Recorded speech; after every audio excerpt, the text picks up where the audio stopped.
Caleb Mercer hadn't spoken to another human being in 13 days when the barefoot child appeared at his fence line, bleeding, silent, and staring at him like she could see straight through to the bone. She was 7 years old and had eyes that belonged to someone 3 times her age. "My mama's hurt," she said, voice flat as winter stone. "You have to come now." He should have sent her away. Should have stayed behind his fence where grief was predictable and people couldn't ask questions that peeled skin from old wounds. But he followed her anyway and found a woman with a hatchet who'd been living on his land in secret for 3 years. If you want to see how a rancher's silence, a hidden family, and buried lies collide into something that might save them all or destroy what's left, stay until the end. And drop a comment with your city so I can see how far this story travels. The fence post split clean down the center with a sound like a bone breaking. Caleb Mercer set them all aside and wiped sweat from his forehead with the back of his wrist, squinting against the late April sun that turned the Wyoming grassland into a sea of gold and dust. The post would need replacing. Everything on this ranch needed replacing, or fixing, or burning, or forgetting. He'd spent the last year and a half trying to decide which. 13 days since he'd last spoken aloud. Not to another person, anyway. Sometimes he talked to the horses, low and formless, just to hear a voice that wasn't the wind. But people, actual people with questions and sympathy and that look in their eyes like they were waiting for him to shatter, those he avoided. The sky stretched wide and empty above him, the kind of blue that made a man feel small. A hawk circled lazy overhead, riding thermals Caleb couldn't see. He bent to lift the ruined post, muscles burning in his shoulders, and that's when he saw her. A child, standing 20 feet away on the other side of the fence, barefoot in the prairie grass, watching him with eyes that didn't blink. Caleb froze, post still in his hands, heart doing something strange and arrhythmic in his chest. She couldn't have been more than 7. Thin as a willow switch, dressed in a faded cotton dress that had been mended so many times the original fabric was hard to identify. Her hair hung in 2 dark braids, and her feet, Christ, her feet were cut and bleeding. But it was her eyes that stopped him cold. Old eyes. Careful eyes. Eyes that had learned not to trust the world. "My mama's hurt," she said, and her voice was flat and factual, like she was reporting the weather. "You have to come now." Caleb opened his mouth, then closed it. Words felt like foreign objects. He set the post down slowly, wiping his palms on his pants, and managed, "Where?" She pointed east toward the pine ridge that bordered his property. "In the hollow. She told me to find the tall man with the broken fence and bring him back." "Your mama knows me?" The girl's expression didn't change. "She knows everybody. Nobody knows her." That should have been a warning. Should have sent him straight back to the house for his rifle and his better judgment. But there was blood on the child's feet and something in her stillness that reminded him of a trapped animal, the kind that would chew its own leg off before it cried for help. "Show me," he said. She turned without a word and started walking, not checking to see if he followed. Caleb grabbed his canteen and his hat and ducked through the fence, his boots crunching on the dry earth as he fell into step behind her. She moved fast for someone barefoot and bleeding, picking her way over stones and through thistle patches like she'd walked this route 100 times. "What's your name?" Caleb asked, because the silence felt too heavy, too much like the silence inside his own head. "Maisie." "I'm Caleb." She didn't respond, just kept walking, shoulders straight, braids swinging. They crossed into the tree line where the land started to slope downward, pines crowding close and the air turning cooler, scented with sap and last year's needles. Caleb's property technically ended at the ridge, but he'd never bothered with formal boundaries this far out. Nobody lived here. Nobody wanted to. Maisie led him down a deer trail barely wide enough for his shoulders, branches catching at his shirt. The hollow opened up suddenly, a small bowl of land hidden between 2 rises, sheltered by rock on 3 sides. And there, tucked against the stone face like it had grown there, was a cabin. Not a cabin. A shack. Rough-cut timber, a roof of overlapping bark and canvas, a single window covered with oiled paper. Smoke trickled from a chimney made of stacked stones. A garden plot stretched to one side, neat rows of young plants just beginning to push through the soil. Firewood stacked under a lean-to. A rain barrel. Clothesline strung between 2 trees. Someone lived here. Someone had been living here, on his land, and he'd never known. "Mama!" Maisie called, her voice sharp now, losing some of that eerie flatness. "I brought him!" The cabin door swung open and a woman stumbled out, gripping the frame for balance. She was young, maybe 30, with dark hair pulled back in a braid similar to her daughter's, and a face that might have been beautiful if it wasn't twisted in pain. Her left foot hovered above the ground at an unnatural angle, and she clutched a hatchet in her right hand like she meant to use it. "You're trespassing," she said, and her voice was rough silk, the kind of voice that could gentle horses or cut a man down to size. "Turn around and forget you saw this." Caleb stopped 10 feet away, hands visible and empty. "Your daughter came for help. Maisie doesn't make decisions." The woman's knuckles were white on the hatchet handle. "I do." "Your ankle's broken," Caleb said evenly, "or close to it. You need help." "I need you to leave." Maisie had moved to her mother's side, slipping under her arm to take some of the weight. The woman hissed in pain but didn't push her away. Up close, Caleb could see the pallor in her face, the sheen of sweat on her forehead. She'd been hurt for a while, hours maybe, and pride was the only thing keeping her upright.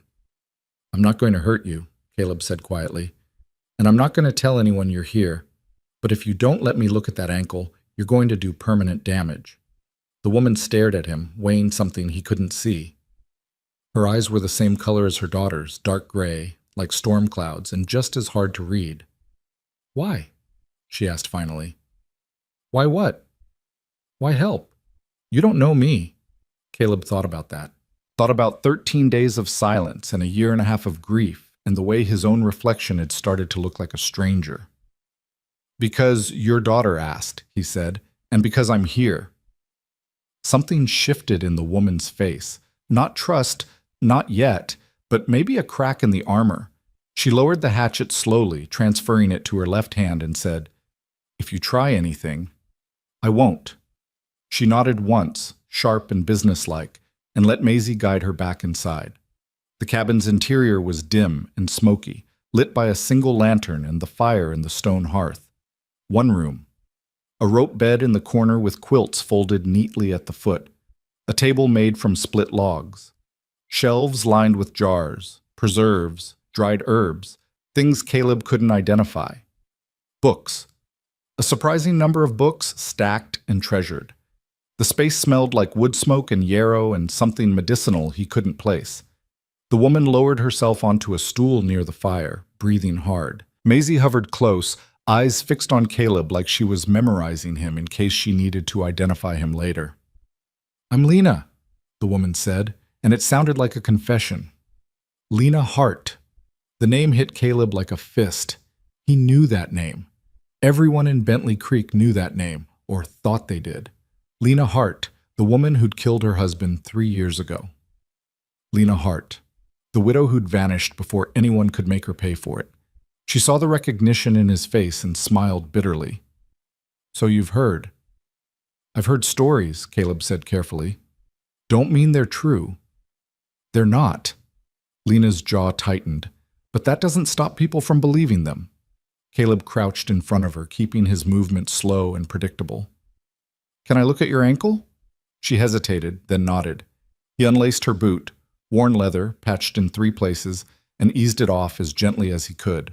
She didn't make a sound, but her breathing went shallow, and her hands gripped the edges of the stool hard enough to make the wood creak. The ankle was swollen to twice its normal size, mottled purple and black. Not broken, Caleb thought, but badly sprained. Maybe a fracture. Hard to tell without a doctor, and he had a feeling Lena Hart wasn't going to see a doctor. "How'd it happen?" he asked. "Stepped in a gopher hole carrying firewood." Her voice was clipped, factual. "Stupid mistake." "When?" "This morning, just after dawn." 6 hours ago, then. 6 hours on a bad ankle, trying to take care of a child in a homestead in the middle of nowhere with no help. Caleb felt something tighten in his chest. Not pity exactly, but a kind of recognition.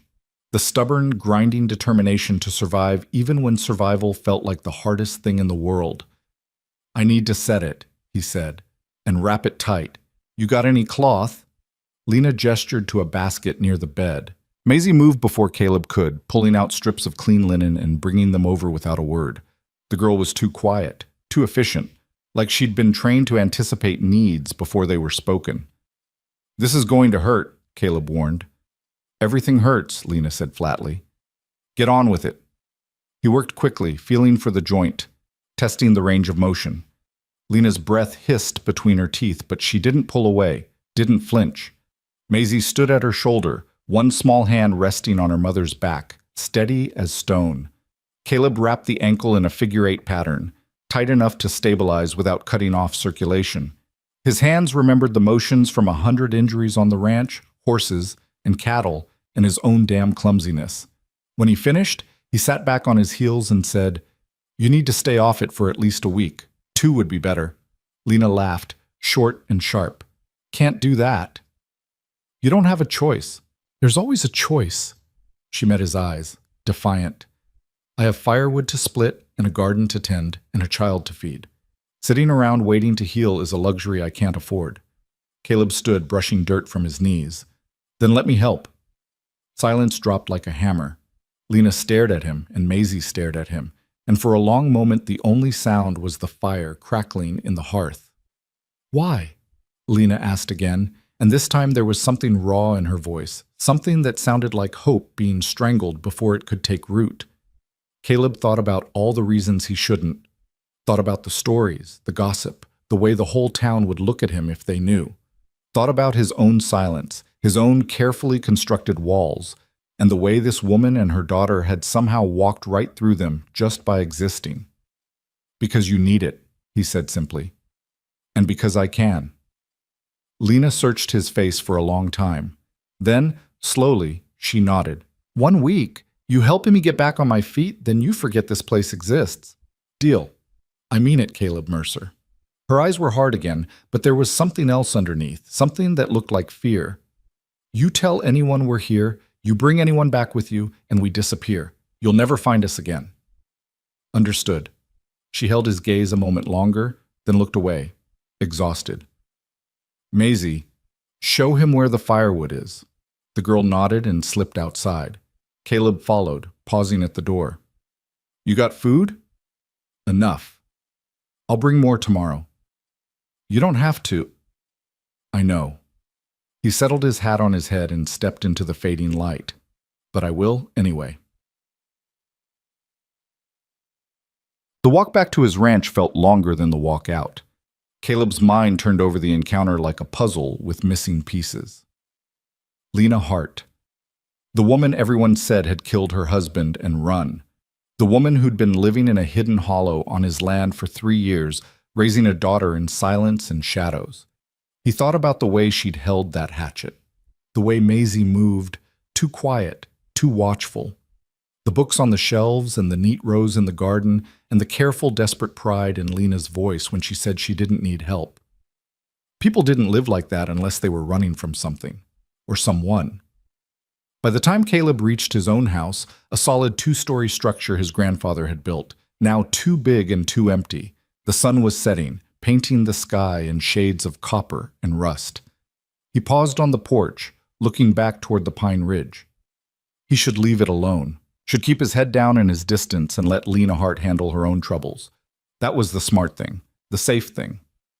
But Caleb Mercer had stopped doing smart or safe the day he'd buried his wife and unborn child in the cemetery behind the church in Bentley Creek. He went inside, lit a lantern, and started making a list of supplies. The dawn came cold and clear, the kind of morning that made breath fog and turned the grass silver with frost. Caleb loaded his saddlebags with flour, salt, sugar, coffee, dried beans, and a slab of bacon wrapped in cheesecloth. He added a jar of honey, a tin of lard, and, after a moment's hesitation, a book. One of the ones his wife had loved, a collection of poems she'd read aloud on winter evenings when the world felt small and warm. He saddled his horse, a steady bay gelding named Rust, and rode out toward the hollow as the sun crept over the horizon. Maisie was waiting for him at the edge of the trees, crouched on a fallen log with a book open in her lap. She looked up as he approached, her expression unreadable. "Mama said you wouldn't come back," she said. Caleb dismounted, looping Rust's reins over a low branch. Your mama doesn't know me very well yet. Maisie considered this, then closed her book and stood. She's inside. She's in a bad mood. I'd be in a bad mood too if I couldn't walk. The ghost of a smile flickered across the girl's face, there and gone in an instant. She led him down the trail to the cabin, where smoke was already rising from the chimney. The door was open, and Lena sat at the table with her injured foot propped on a second stool, grinding something in a stone mortar with fierce concentration. She looked up when Caleb entered, her eyes narrowing. You came back. Said I would. People say a lot of things. Caleb set the saddlebags on the table. Brought supplies. Figured you might be running low. Lena stared at the bags like they might explode. I can't pay you. Didn't ask you to. I don't take charity.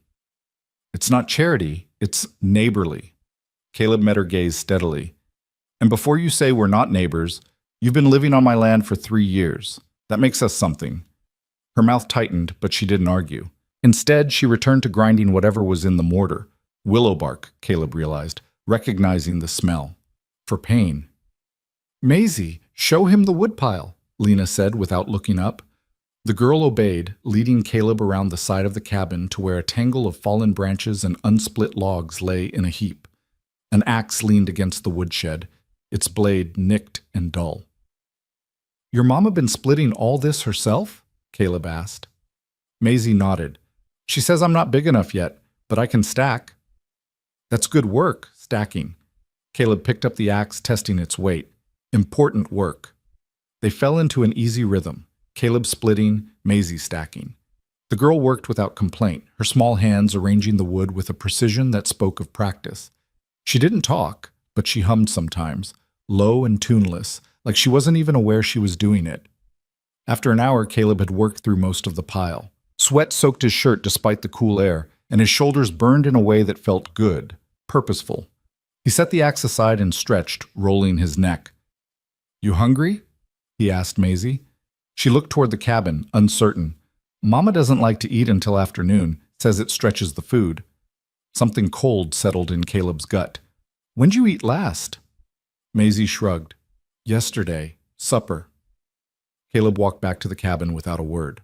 Lena was still at the table, now stitching something. A shirt, he realized. Patched and repatched. She looked up sharply when he entered. Your daughter hasn't eaten since yesterday, he said, keeping his voice level. Lena's hands stilled. We're fine. You're not fine. You're rationing because you don't have enough. Caleb crossed to the saddlebags and pulled out the bacon, the flour, the beans. Cook something, please. I told you I don't need... It's not for you. Caleb's voice came out harder than he intended. It's for Maisie. She is 7 years old and she's splitting firewood and stacking wood and going without meals so you can pretend you don't need help. Let her eat. Lena's face went white, then red. Her hands trembled as she set the shirt aside. You don't understand. Then help me understand. She looked away, jaw working. If I take help, I owe people. And when you owe people, they own you. That's how it works. That's how it's always worked. Caleb pulled out a chair and sat down across from her. Not with me. You don't know that. You don't know what you'll want in return. I know I don't want a child going hungry when I've got food to spare. Lena's eyes snapped back to his, blazing. She's my child, my responsibility. I know that. And you've kept her alive for 3 years in the middle of nowhere with nothing. That's not nothing, Lena. That's everything. Caleb leaned forward, elbows on the table. But you're hurt now. And for the next week, maybe 2, you need someone to pick up the slack. Let it be me. The fight drained out of her slowly, like water from a cracked basin. She closed her eyes, and when she opened them again, they were wet. Why are you doing this? Caleb thought about the question, about the real answer, which was too complicated and too raw to say out loud. Because I know what it's like to be alone, he said finally, and I wouldn't wish that on anyone. Lena stared at him for a long moment. Then she stood, balancing on her good foot, and reached for the bacon. I'll make breakfast, she said quietly. But this doesn't mean I trust you. Fair enough, Dret. Breakfast was bacon fried in a cast iron skillet, cornmeal mush sweetened with honey, and coffee so strong it could strip paint. Maisie ate like she was afraid the food might disappear, shoveling mush into her mouth with single-minded focus. Lena picked at her portion, watching Caleb with wary eyes. "You live alone?" she asked finally. Caleb nodded. "For about 1.5 years now." "What happened 1.5 years ago?" He took a long drink of coffee, scalding and bitter. "Lost my wife. And the baby we were supposed to have." Lena's expression softened, just a fraction. "I'm sorry." "Me too." They sat in silence for a while, the fire crackling, Maisie scraping the last of the mush from her bowl. Outside, a crow called, harsh and mocking. "What happened to your husband?" Caleb asked, because if they were going to do this, whatever this was, he needed to know. Lena's hands tightened on her coffee cup. "He fell, off a ladder, hit his head on a stone, died 3 hours later." Her voice was flat, reciting facts. "I tried to save him. Used everything I knew, herbs, poultices, pressure. Nothing worked. By the time I thought to ride for the doctor, he was already gone. And people didn't believe you." "People believed what they wanted to believe." Lena's smile was bitter. "That I was a witch, that I'd poisoned him, or cursed him, or pushed him. That I was too calm, too cold, too skilled with medicine for a woman. Deputy Harrow said I was suspiciously prepared for my husband's death, like knowing how to treat injuries was evidence of guilt." Caleb felt anger rising, hot and sharp. "They run you out of town?" "Not officially, but they made it clear I wasn't welcome. Refused to sell me supplies. Refused to let Maisie attend school. Whispered whenever I walked by." Lena's voice cracked, just slightly. "One night someone threw a rock through my window with a note tied to it. Said I should leave before they made me leave. So I did, and you've been here ever since. 3 years in February." Lena looked around the cabin, and for the first time Caleb saw something like pride in her face. "Built this place with my own hands, hunted, gardened, traded furs for the things I couldn't make, taught Maisie to read and write and survive. It's not much, but it's ours, and nobody can take it from us." Maisie had gone still, listening. Her small face was grave, too old again. "They were wrong about you," Caleb said. Lena met his eyes. "Doesn't matter. Wrong or right, the story's already told. I'm the witch who killed her husband. That's what they'll always believe." "Not everyone." "Enough." She stood, balancing carefully on her good foot. "Thank you for the food and the help, but you should go now." Caleb rose, recognizing a dismissal when he heard one. "I'll come back tomorrow. Check on the ankle. Bring more firewood." "You don't have to." "I know." He settled his hat on his head and moved toward the door. "But I will anyway." Outside, Maisie was waiting by his horse. She held something in her hands, a small carved figure, rough but recognizable. A horse. "I made it," she said shyly. "For helping." Caleb crouched down to her level, taking the carving carefully. "This is real fine work, Maisie. Thank you." She smiled, a real smile this time, small and fleeting, but genuine. "Will you really come back?" "I will." "Promise?" Caleb thought about promises, about how easy they were to make and how hard to keep. But looking into this child's hopeful, guarded face, he found he couldn't lie. "I promise." He came back the next day, and the day after that. Each morning, Caleb rode out to the hollow with supplies. Sometimes food, sometimes tools. Once a blanket he'd found in a trunk that his wife had never used. He split firewood, hauled water from the creek, repaired the cabin's roof where the bark had started to rot. Lena watched him work with suspicious eyes, but she stopped arguing after the 3rd day. Maisie followed him everywhere, silent as a shadow, asking questions in her careful, precise way. "Why do you live alone?" "Because I don't know how to live any other way right now." "Do you miss your wife?" "Every day." "Does it get better?" Caleb paused, axe raised mid-swing.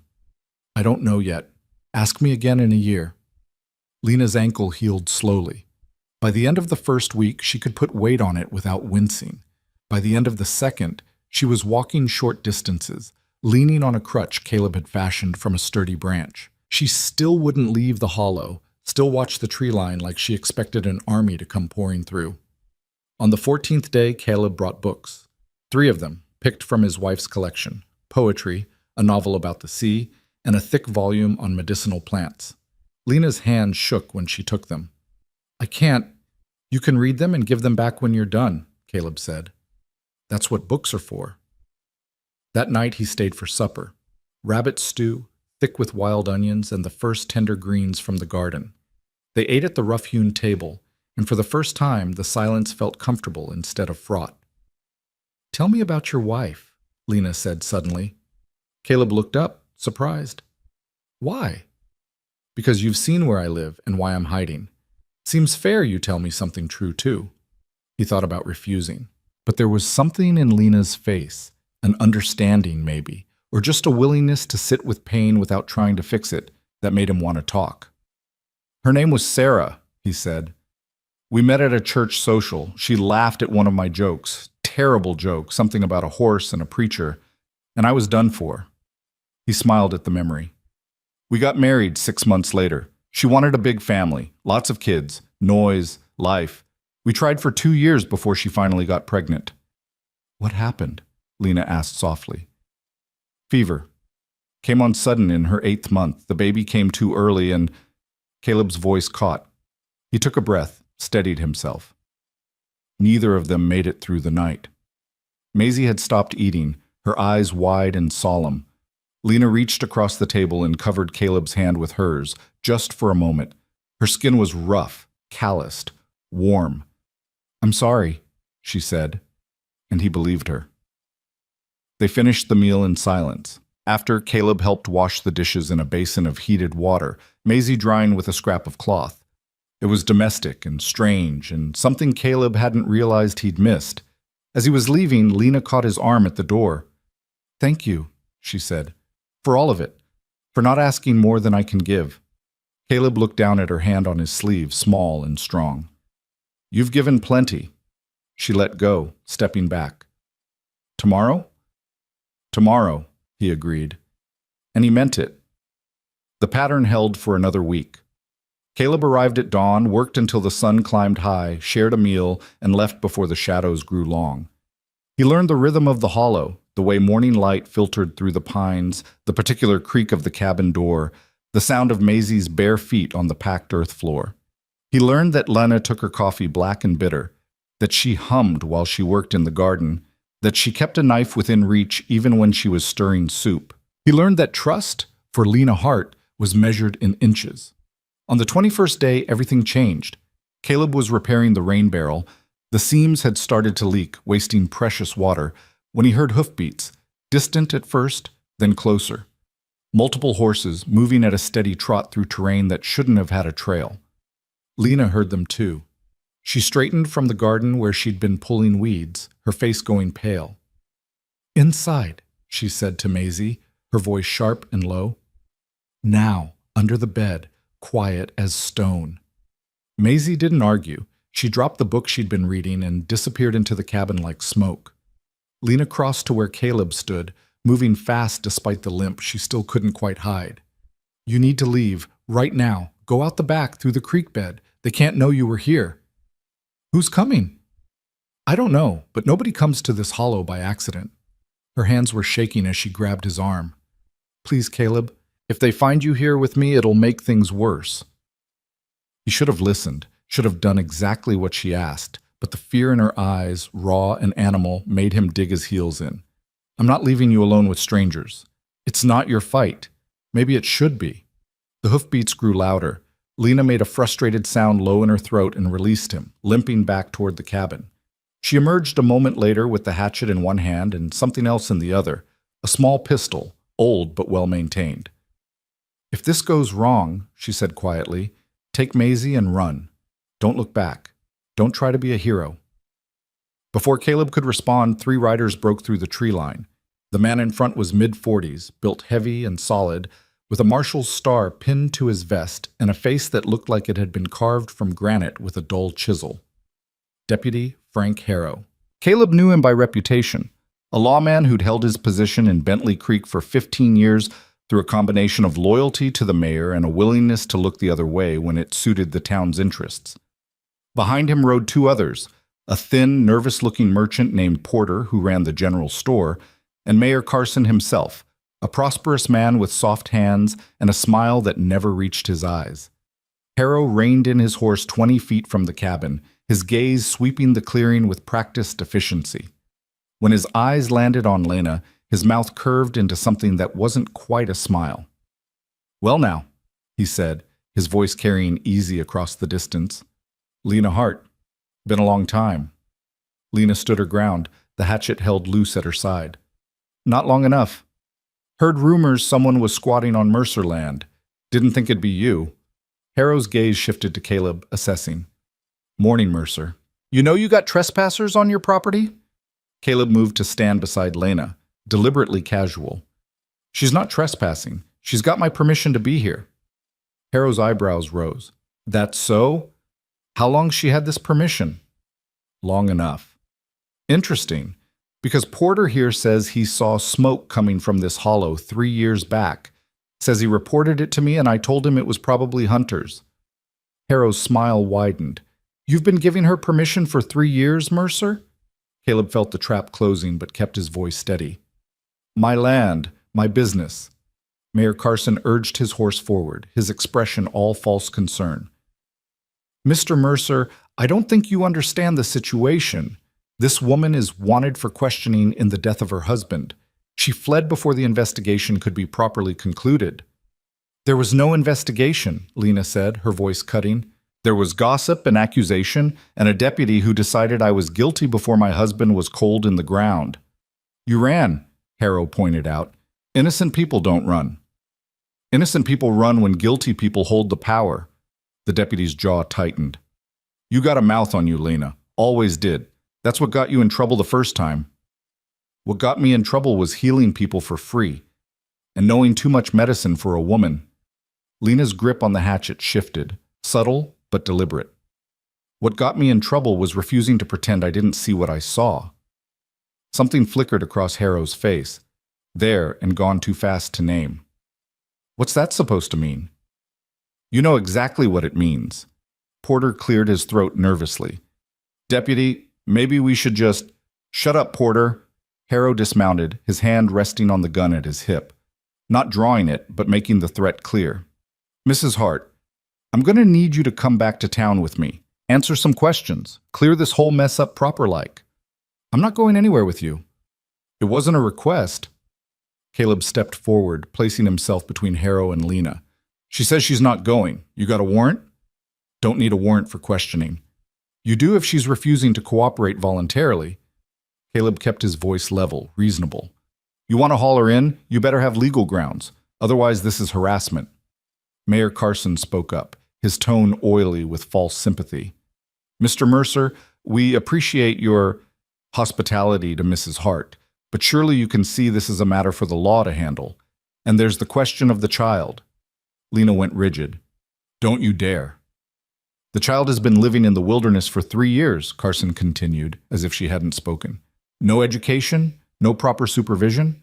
As mayor, I have a responsibility to ensure the welfare of all children in this territory. Perhaps she'd be better served in a proper home, with a proper family." The threat hung in the air like smoke. Caleb felt Lena's fury radiating beside him, barely contained. "Maisie is educated," Caleb said carefully. "She reads better than most adults. She knows mathematics, geography, natural science. Her mother's taught her well." "Can you attest to that, Mr. Mercer?" Carson asked. "Having known them for how long?" The trap tightened another notch. If Caleb admitted he'd only known them 3 weeks, it undermined his defense. If he lied and said longer, they'd know he'd been harboring a fugitive. "Long enough," Caleb said again, hating the inadequacy of the answer. Harrow took another step forward. "Here's what's going to happen. Mrs. Hart is going to come with us peacefully. The child will be placed temporarily with a suitable family while we sort this out. If everything's on the up and up like she claims, she'll have her daughter back in a few days." "You touch my child and I'll kill you myself," Lena said, and there was no drama in her voice, just flat certainty. That sounds like a threat against a law officer. Harrow's hand moved to his gun. That's a crime, Mrs. Hart. So arrest me, but you're not taking my daughter. The moment stretched tight as a wire. Caleb's mind raced, trying to find an angle, a way out, that didn't end with Lena in chains or Maisie torn from her arms.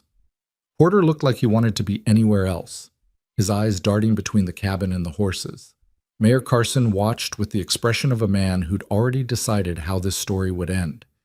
And then Maisie stepped out of the cabin. She moved slowly, deliberately, holding one of the books Caleb had brought, the novel about the sea. Her face was pale but composed, those old eyes fixed on Deputy Harrow. "Mama didn't kill my papa," she said, her voice clear and steady. "He fell off the ladder when he was fixing the barn roof. He hit his head on his big stone by the well. I saw it happen." Everyone froze. Harrow recovered first. "You were 4 years old, girl. You don't remember?" "I was 4 years and 7 months." Maisie took another step forward. "It was 3 days after my birthday. Mama made a cake with dried apples. Papa was singing while he worked. He was always singing. He stepped on a rotten rung and it broke and he fell backward. There was blood in his hair. Mama tried to stop the bleeding, but she couldn't. She cried. I never saw her cry before that." Lena's face had gone white. "Maisie." "I remember," Maisie continued, her voice never wavering. "I remember everything. The way Papa's hand went cold. The way Mama held him and kept saying his name. The way people came later and looked at us like we'd done something wrong. I remember all of it." Silence fell over the clearing like snow. Porter wiped his forehead with a handkerchief. Carson's face had taken on a calculating expression. Harrow just stared at the child, something ugly working behind his eyes. "Children can be coached," he said finally. "She's telling the truth," Caleb said. "Anyone can see that." "What I see," Harrow said slowly, "is a wanted woman, a child who's been kept isolated for 3 years, and a rancher who's gotten himself tangled up in something he doesn't understand." His hand tightened on his gun. "Last chance, Mrs. Hart. Come peacefully, or we do this the hard way." Lena looked at Maisie, then at Caleb, then back at Harrow. Caleb could see her calculating, weighing impossible choices. Fight and risk Maisie getting hurt. Run and they'd hunt her down. Surrender and lose everything. "There's another option," Caleb said suddenly. Everyone turned to look at him. "The reason Mrs. Hart has been on my land is because I invited her," Caleb continued, the lie forming even as he spoke. "I've known her and her daughter for the better part of a year. She's been helping me manage the property, gardening, preserving food, mending. It's been a business arrangement." Harrow's eyes narrowed. A business arrangement. "That's right. She needed a safe place to live and work. I needed help around a ranch that's too big for one man. Seemed mutually beneficial." "Awful convenient story, Mercer." "It's the truth." Caleb met the deputy's stare without flinching. "And if you've got questions about her husband's death, maybe you should ask yourself why there was never a proper inquest, why the body was buried so fast, why a man's accidental death got turned into murder without a single piece of evidence." Carson's expression hardened. "Mr. Mercer, I'd be very careful about making accusations." "I'm not accusing anyone of anything," Caleb said evenly. "I'm just pointing out facts. Thomas Hart died in an accident. His widow tried to tell anyone who'd listen. Instead of investigating properly, this town ran her out. Now she's trying to build a life for herself and her daughter, and you want to drag her back to answer questions you should have asked 3 years ago." "The law doesn't have a statute of limitations on murder," Harrow said. "It does have requirements for evidence," Caleb countered. "You got any? Witnesses besides a 4-year-old child who says it was an accident? Physical proof of foul play? Testimony that contradicts the obvious explanation?" Harrow's face flushed red. "I got a dead man and a wife who knew too much about poisons and healing. You got a grieving widow who tried to save her husband and failed." Caleb took a step forward. "That's not a crime, Deputy. That's a tragedy." The tension ratcheted higher. Porter's horse sidled nervously, sensing the mood. Mayor Carson's calculating expression had shifted to something closer to concern, but whether for justice or for his own interests, Caleb couldn't tell. Finally, Harrow spoke. "This isn't over, Mercer. You're making a mistake getting involved with this woman." "That's my mistake to make." We'll see. Harrow swung back into his saddle, his movements stiff with barely contained anger. We'll be checking on this arrangement of yours regularly. And if we find out you're lying to protect a murderer, then you'll have evidence to bring charges, Caleb finished. Until then, Mrs. Hart and her daughter are under my protection as legal residents on my property. You got a problem with that? Take it up with the territorial judge. Mayor Carson's eyes gleamed. Oh, we might just do that, Mr. Mercer. We might just do that. The three men turned their horses and rode back through the trees, leaving silence in their wake. Lena stood frozen, the hatchet hanging loose in her hand.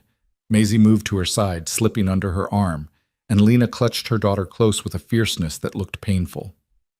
You shouldn't have done that, Lena said without looking at Caleb. You shouldn't have lied for us. I didn't lie about the important parts, Caleb said. You have been on my land. You do need protection, and they're not taking Maisie, not without going through me first. They'll come back. I know. They'll make trouble for you. Harrow has connections. Carson owns half the businesses in Bentley Creek. Lena finally met his eyes, and there was anguish in her face. You just painted a target on your back for people you barely know. Caleb thought about that. Thought about Sarah and the life they'd planned and the emptiness that had swallowed him whole after she died. Thought about 3 weeks of splitting firewood and sharing meals, and watching Maisie's careful smile grow a little less careful each day. Maybe I'm tired of barely knowing people, he said. Maybe I'm tired of being alone. Lena's breath hitched. She opened her mouth, closed it, then said, This doesn't solve anything. They'll keep coming. They'll find a way to take her. Not if we make it legal. What? Caleb hadn't planned to say it. The thought had been forming in pieces over the past few days, half-formed and uncertain. But watching Maisie stand up to armed men with nothing but the truth, watching Lena calculate impossible odds and still choose to fight, it crystallized into something solid and real. Marry me, he said. The words fell into the clearing like stones into still water. Lena stared at him like he'd lost his mind. What? Marry me, Caleb repeated. It solves everything. You'd be Mrs. Mercer, a respectable rancher's wife. Maisie would be my stepdaughter, under my legal protection. Harrow couldn't touch her without going through a family court, and Carson would have a hell of a time convincing a judge that a child is better off in state custody than with her mother and stepfather on a profitable ranch. You're insane. I'm practical. Caleb moved closer, lowering his voice. They're going to keep pushing, Lena. They'll manufacture evidence if they have to. They'll find a way to take Maisie and lock you up because that's what powerful men do when they don't get their way. But if you're legally tied to me, to land, to respectability, to the Mercer name, they have to think twice. I can't marry you. I barely know you. You know I show up when I say I will. You know I won't hurt you or Maisie. You know I'm willing to stand between you and the people who want to destroy you. Caleb held her gaze. That's more than most married people can say. Lena shook her head, but there was something desperate in her eyes, a drowning woman looking at a rope she didn't dare grab. It's not fair to you to tie yourself to my problems, my past. I'm already tied to them. The second I stood up to Harrow, I made my choice. Caleb reached out slowly, giving her time to pull away, and took her free hand. Her fingers were cold, trembling. Let me help you, Lena. Let me do this right. What about love? She whispered. What about it? Don't you want to marry someone you love? Someone who can give you the family you lost? Caleb thought about Sarah. Thought about the baby who never drew breath. Thought about the hole in his chest that hadn't closed and probably never would. I had love once, he said quietly. It was beautiful and brief, and it ended. Maybe this can be something different, something solid. A partnership built on need and respect and showing up. Tears spilled down Lena's cheeks. You deserve better than that. So do you. But we don't always get what we deserve. Caleb squeezed her hand gently. We get what we choose. And I'm choosing this. I'm choosing you and Maisie, and a chance to build something good out of broken pieces. Maisie tugged on her mother's skirt. Mama, I like Mr. Caleb. Lena let out a sound that was half laugh, half sob. She looked down at her daughter, then back at Caleb. If we do this, if we actually do this insane thing, It has to be clear. It's not a real marriage. It's protection. An arrangement, nothing more. Understood. We sleep in separate rooms. We keep our distance. We don't pretend this is anything it's not. All right. And if it becomes too much, if you change your mind or if it stops working, you let me know. We end it clean. No recriminations. Caleb nodded. Deal. Lena stood there for a long moment, trembling, the hatchet still in one hand and Caleb's hand in the other. Then, so quietly he almost missed it, she said, Okay. Okay? Okay. I'll marry you. She pulled her hand free and wiped her eyes roughly. But we do it fast. Before I come to my senses. Relief flooded through Caleb, unexpected in its intensity. Tomorrow. We'll ride to town tomorrow and do it at the territorial office. They'll know. The whole town will know. Good. Let them know. Let them see you walk in there with your head high and claim what's yours. Caleb picked up his hat from where he'd dropped it during the confrontation. Let them see they didn't break you. Lena's expression shifted, hardening into something fierce and determined. Tomorrow then. But Caleb? Yeah? If this goes wrong, if they try to take Maisie anyway, I won't go quietly. I'll burn that whole town down before I let them have her. Caleb believed her absolutely. Then we better make sure it doesn't come to that. That night, Caleb rode back to his ranch under a sky thick with stars. His hands were steady on the reins, his mind already working through logistics, what they'd need, what they'd say, how to make this hasty arrangement look deliberate and long planned. He thought about Harrow's face, the cold calculation in Mayor Carson's eyes. They'd pushed too hard, shown their hand too clearly. Whatever had happened 3 years ago, whatever truth Lena had seen that made her a threat, they wanted her silenced, wanted her gone. And they'd use Maisie to do it if they could. But now there was another option. Now there was a shield made of law and land and a name that still carried weight in Bentley Creek, even if Caleb himself had withdrawn from society. He unsaddled Rust and brushed him down, working through the familiar motions while his mind spun. Tomorrow he'd marry a woman he'd known for 3 weeks, a woman accused of murder, hunted by the law, living in hiding with a daughter who'd learned to survive by being invisible. It was reckless, possibly stupid, definitely complicated. But as Caleb walked into his empty house, too big, too quiet, too full of ghosts, he felt something he hadn't felt in a year and a half. Purpose. He slept that night without dreaming, and when dawn came, he was ready. Caleb arrived at the hollow before sunrise, leading a second horse, a gentle mare named Clover that had belonged to Sarah. The animal stood patient and quiet while he loaded the saddlebags with the few possessions Lena insisted on bringing: her medical kit, 2 changes of clothes for Maisie, the books Caleb had lent her, and a small wooden box that she clutched close and wouldn't explain. Lena emerged from the cabin wearing a dress Caleb hadn't seen before, dark green wool, carefully mended, with a collar that sat high and proper. Her hair was braided and pinned in a severe crown around her head. She looked like she was preparing for battle, not a wedding. Maisie wore a clean pinafore over her dress, her feet finally shod in a pair of small boots that Lena had been saving. The girl's face was pale, but set with determination that mirrored her mother's. "Last chance to change your mind," Lena said as Caleb helped her onto Clover's back. Her hands were steady on the reins, but her voice carried an edge of something raw. "I could say the same to you." "I'm not doing this for me." Lena looked down at Maisie, who sat in front of her, small hands gripping the saddle horn.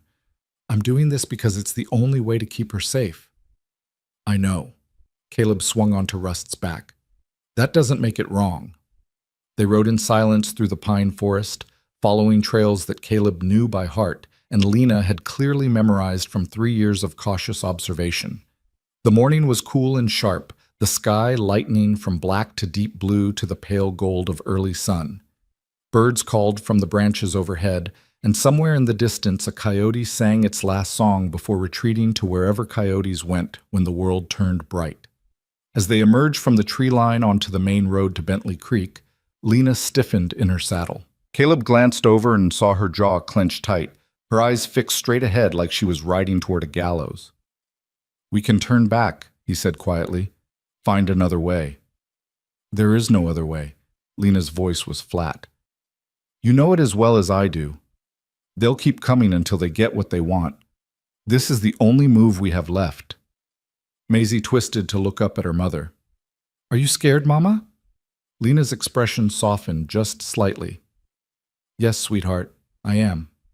Me too. Being scared doesn't mean you stop moving forward. It just means you're smart enough to understand what you're facing. Lena brushed a hand over Maisie's hair. But we're not alone anymore. That makes a difference. The girl nodded solemnly and turned back around, her small shoulders straightening. They reached Bentley Creek just as the town was waking up. Smoke rose from chimneys, and the smell of frying bacon drifted from the boarding house. A few early risers moved along the wooden sidewalks. The blacksmith heading to his forge, a woman carrying a basket toward the bakery, two ranch hands watering their horses at the public trough. Every single one of them stopped and stared as Caleb rode past with Lena Hart at his side. The whispers started immediately. Caleb could feel them like insects crawling across his skin. He kept his eyes forward and his jaw set. But beside him, Lena sat rigid as carved stone, her face betraying nothing. They tied their horses outside the territorial office, a squat building that also served as the land registry and courthouse for legal matters too minor for the circuit judge. Caleb helped Lena down, then reached up for Maisie. The girl wrapped her arms around his neck and held on tight for a moment before letting go. You ready? Caleb asked Lena. She took a breath that seemed to hurt. No. But let's do it anyway. The territorial clerk was a thin man named Whitmore, with spectacles that constantly slid down his nose and ink stains on his fingers. He looked up from his ledger as they entered, and his eyes went wide behind those glasses. Mr. Mercer, he said, his voice pitching higher than usual. I didn't expect, that is, I heard you were... He caught sight of Lena, and his mouth snapped shut. Morning, Whitmore, Caleb said evenly. We need a marriage license. The clerk's Adam's apple bobbed. A marriage license. That's right, me and Mrs. Hart here. Need it drawn up legal and proper. Whitmore's gaze darted between them like he was trying to solve a puzzle with missing pieces. Mr. Mercer, are you certain this is... given Mrs. Hart's situation... Her situation is that she's about to become my wife, Caleb interrupted. You got a problem with that? Or can we get the paperwork started? The clerk opened his mouth, closed it, then reached for a form with shaking hands. I'll need some information. Full names, dates of birth, previous marriages. Thomas Hart, deceased 3 years, Lena said, her voice crisp and businesslike. Accidental death. No estate to settle. Whitmore's pen scratched across the paper, leaving small ink blots in its wake. He asked the required questions in a voice that kept cracking, and Lena answered each one with the same clipped precision. Caleb provided his own information, watching the clerk's hands tremble as he recorded everything. Finally, Whitmore set down his pen and looked up. I'll need witnesses. 2 upstanding citizens who can attest to... The door banged open. Deputy Harrow filled the doorway, his face flushed and his hand resting on his gun. Behind him, Mayor Carson stood with his arms crossed, wearing an expression of cold satisfaction. Well, well, Harrow said. Heard a rumor you two were in town. Didn't quite believe it. Caleb stepped slightly in front of Lena, a movement so subtle it might have been accidental. We're conducting legal business, Deputy. You got a reason to interrupt? Just wanted to make sure everything's on the up and up. Harrow's gaze fixed on Lena with naked hostility. Awful sudden, this marriage. Makes a man wonder if there's something desperate about it. Wonder all you want, Caleb said. Doesn't change the facts. Mayor Carson moved past Harrow, his smile oily and false. Mr. Mercer, I really must insist you reconsider this rash decision. Mrs. Hart's reputation is about to become Mrs. Mercer's reputation, Caleb finished. And I'll thank you to remember that when you're gossiping over whiskey at the saloon. Carson's smile froze. I'm simply concerned for your well-being. This woman is standing right here, Lena cut in, her voice sharp as broken glass. And she can speak for herself. If you've got accusations to make, Deputy Harrow, then make them. Bring charges. Present evidence. Otherwise, stop hiding behind innuendo and let us finish our business. The tension in the room ratcheted up to breaking point. Whitmore had gone pale as milk, his pen frozen above the paper. Maisie pressed close to Caleb's leg, silent and watchful. We could charge you with fleeing investigation, Harrow said slowly. What investigation? Lena demanded. There was never an investigation. There was a man's accidental death, a grieving widow, and a town that decided guilt was more convenient than truth. Show me the official inquiry. Show me the coroner's report. Show me one piece of actual evidence that suggests anything other than what my daughter told you yesterday. A terrible accident that I tried and failed to prevent. Harrow's jaw worked. Your husband's body was buried awful fast. Because it was summer and he'd been dead 3 hours and the smell... Lena's voice cracked just slightly. Because I wanted him to have dignity. Because I loved him. Because I didn't know yet that love and grief weren't enough to prove innocence. The silence that followed was suffocating. Even Carson looked uncomfortable, shifting his weight from foot to foot. Finally, Harrow said, "This marriage won't make the questions go away." "I'm not marrying Mr. Mercer to avoid questions," Lena said, lifting her chin. "I'm marrying him because I'm tired of hiding, because my daughter deserves a home and a name that people won't spit on, because he offered me something no one else in this miserable town would, basic human decency." Something flickered across Harrow's face, anger maybe, or shame, hard to tell. "Fine," he said abruptly. "Marry him. But don't think this changes anything. We'll be watching, and the minute you step out of line, then you'll have grounds to act," Caleb finished. "Until then, leave my wife alone." The word wife hung in the air, premature but powerful. Harrow's mouth thinned to a hard line. He stared at Caleb for a long moment, then turned on his heel and stalked out, Carson following with one last calculating glance over his shoulder. The door swung shut.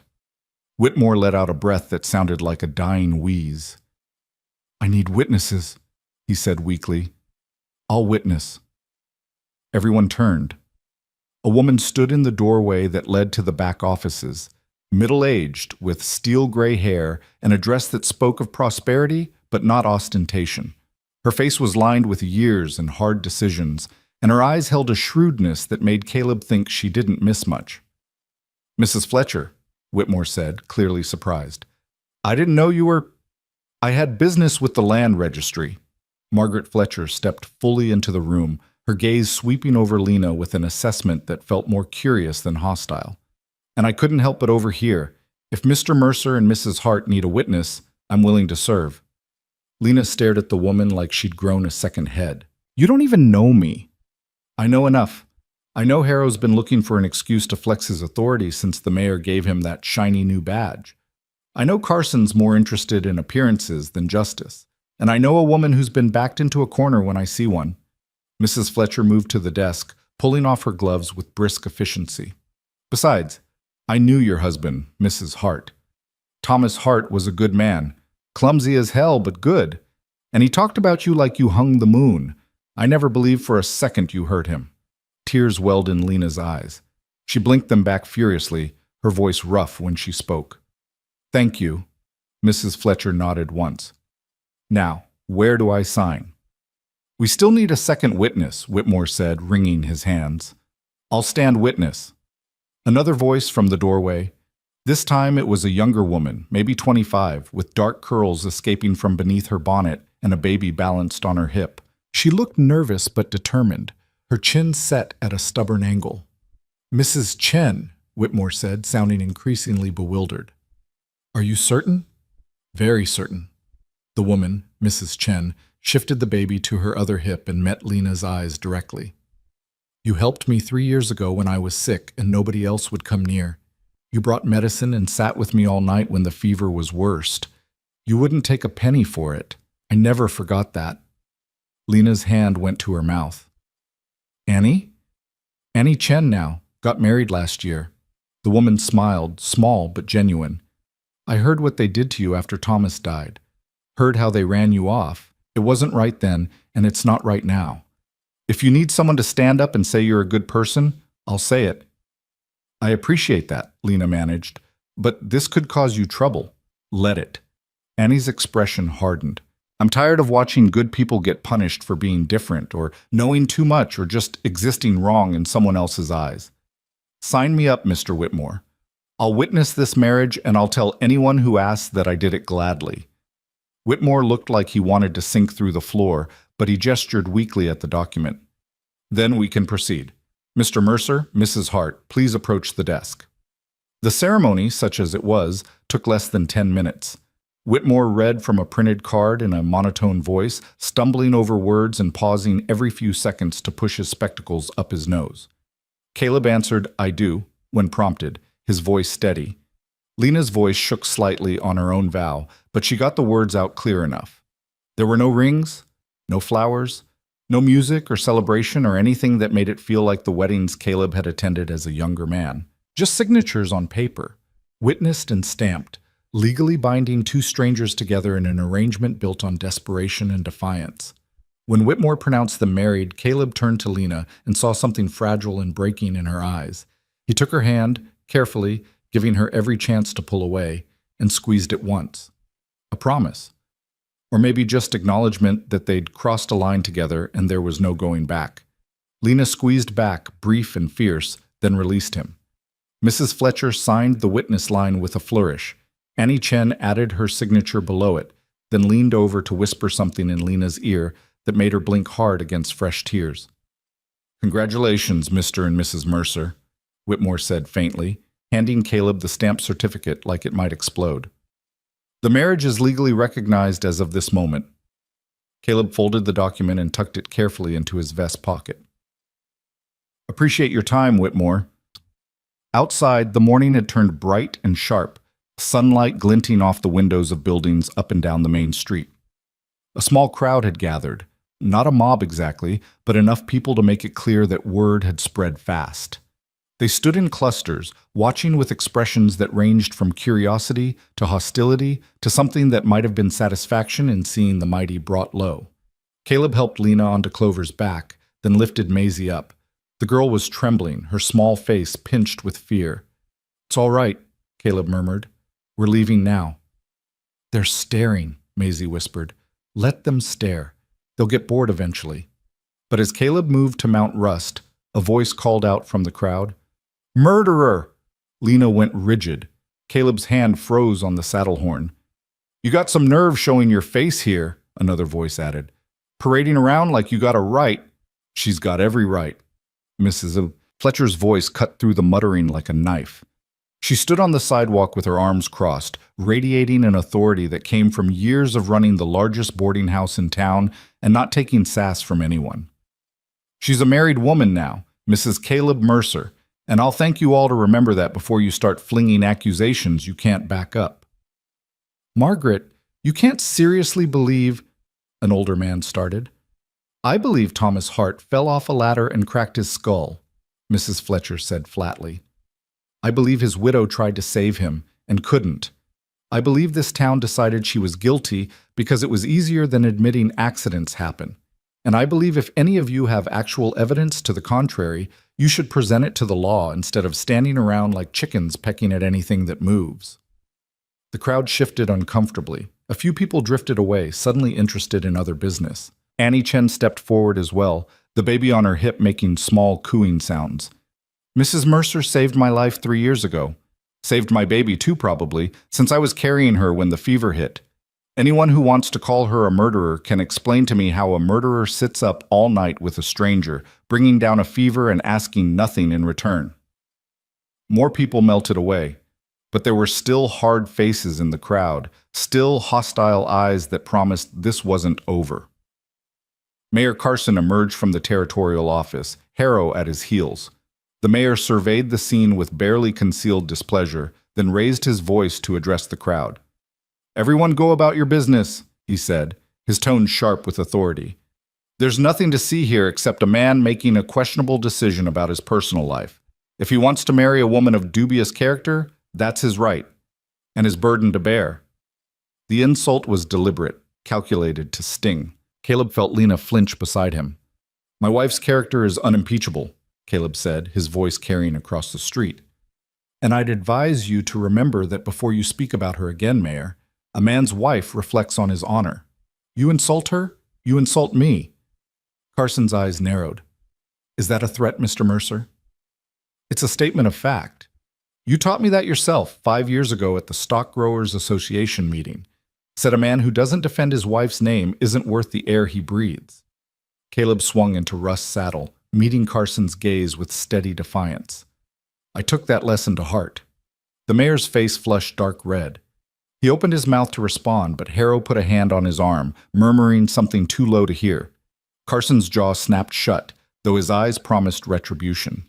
Caleb touched his hat brim in a gesture that was equal parts courtesy and dismissal, then turned Russ toward the edge of town. Lena followed on Clover. Maisie held tight against her chest. Mrs. Fletcher and Annie Chen watched them go with expressions of approval and concern mixed in equal measure. They rode out of Bentley Creek in silence, the weight of 100 stairs pressing against their backs like physical things. Caleb didn't relax until they were a mile down the road and the town had disappeared behind a rise. Only then did Lena speak. "Thank you," she said quietly, "for what you said back there. About my character. I meant it. You barely know me." "I know enough." Caleb glanced over at her. "I know you're brave and stubborn, and you'd burn the world down to protect your daughter.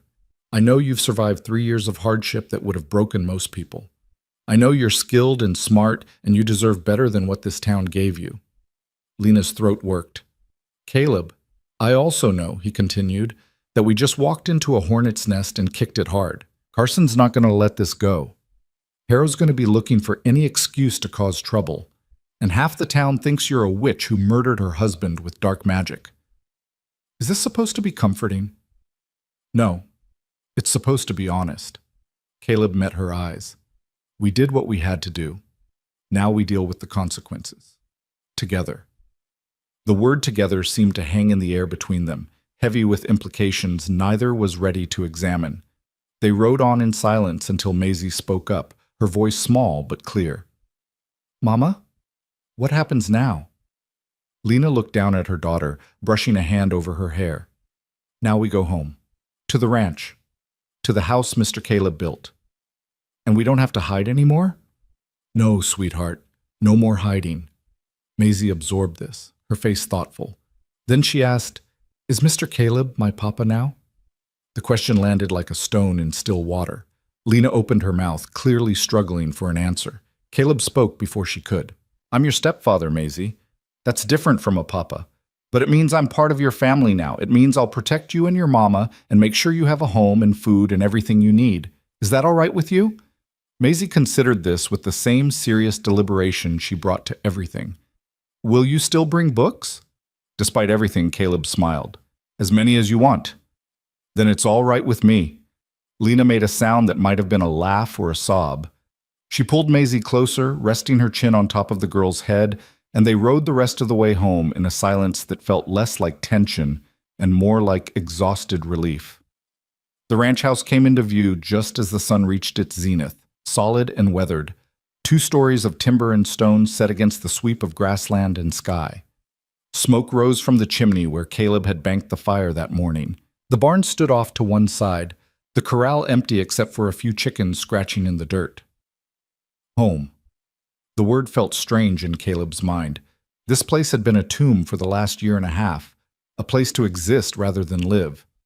But looking at it now, with Lena and Maisie beside him, something shifted. Not hope exactly, too early for that, but maybe possibility. They dismounted in the yard. Caleb took the horses to water and unsaddle while Lena stood in front of the house, staring up at it with an expression he couldn't quite read. "It's big," she said finally. "Too big," Caleb agreed. "Built it for a family. Turns out I've got one now, just not the one I planned." Lena turned to look at him, her eyes searching his face. "Are you going to regret this?" "Ask me in a year." "I'm asking now." Caleb set down the saddles and faced her fully. "No, I'm not going to regret it. Surprised? Yes. Uncertain how it's all going to work? Absolutely. But regret?" He shook his head. I've spent 18 months regretting things I can't change. This is something I chose. That makes it different." Maisie had wandered over to the porch steps, running her hand along the railing with wonder. "Can I go inside, Mama?" Lena hesitated, then nodded.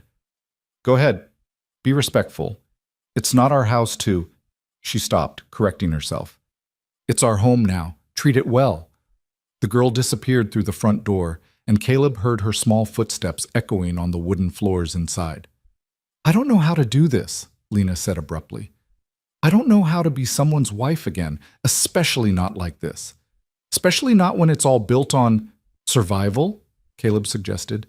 "Necessity, mutual desperation." "I was going to say lies, but your version sounds better." "We didn't lie. We told the truth in a way that protects you both. There's a difference." Lena wrapped her arms around herself, though the day wasn't cold. "What if I can't do this? What if I'm too broken or too angry or too—" "Lena." Caleb waited until she met his eyes. "You spent 3 years alone in the wilderness, raising a child with nothing but grit and determination. You stood up to armed men to protect her. You walked into a town that hates you and married a stranger to keep her safe. You're not broken. You're one of the strongest people I've ever met." "I'm terrified." "So am I." He offered a small smile. "Guess we'll figure it out together, starting with where everyone sleeps. You and Maisie can have the big bedroom upstairs. I'll take the smaller one down the hall." "That's not— You should have the big room. It's your house." "It's our house now. And that room gets the best light. Maisie can read by the window. You can set up your medicinal supplies. Make it yours." Tears spilled over, tracking down Lena's cheeks. She wiped at them impatiently.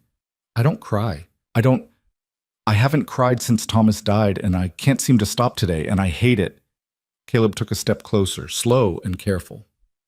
"You've been holding everything in for 3 years. Maybe it's time to let some of it out. If I start, I won't stop." "Then don't stop. Not on my account." Lena looked at him for a long moment, her face working through a dozen emotions too fast to name. Then, with a sound that was pure anguish, she collapsed forward against his chest. Caleb caught her, his arms coming up automatically to hold her steady. She sobbed into his shirt, harsh, ugly sounds that she tried to muffle but couldn't quite contain. Her whole body shook with the force of it, years of grief and fear and rage pouring out in waves. He didn't tell her it would be all right, didn't offer empty platitudes or try to hush her. He just held on, one hand on her back and the other cradling her head, and let her fall apart in the yard of a house that was supposed to be a sanctuary, but felt more like a question neither of them knew how to answer. Eventually, the sobs slowed. Lena pulled back, her face blotchy and wet, and wiped at her eyes with shaking hands. "I'm sorry," she said hoarsely. "Don't be. I got your shirt soaked. It'll dry." Caleb released her carefully, giving her space. "Feel better?" "No, yes, I don't know." Lena laughed wetly. "I feel like I've been wrung out and hung up to dry." "That's probably accurate." He retrieved a handkerchief from his pocket and offered it. "Come on, let's get you and Maisie settled. You've had a long morning." They walked toward the house together, not touching but close enough that their shoulders almost brushed. Inside, Maisie's voice drifted down from upstairs, reading aloud to herself from one of the books. The sound was normal and sweet, and entirely at odds with the chaos of the morning. Caleb paused at the threshold, looking at Lena. "Welcome home, Mrs. Mercer."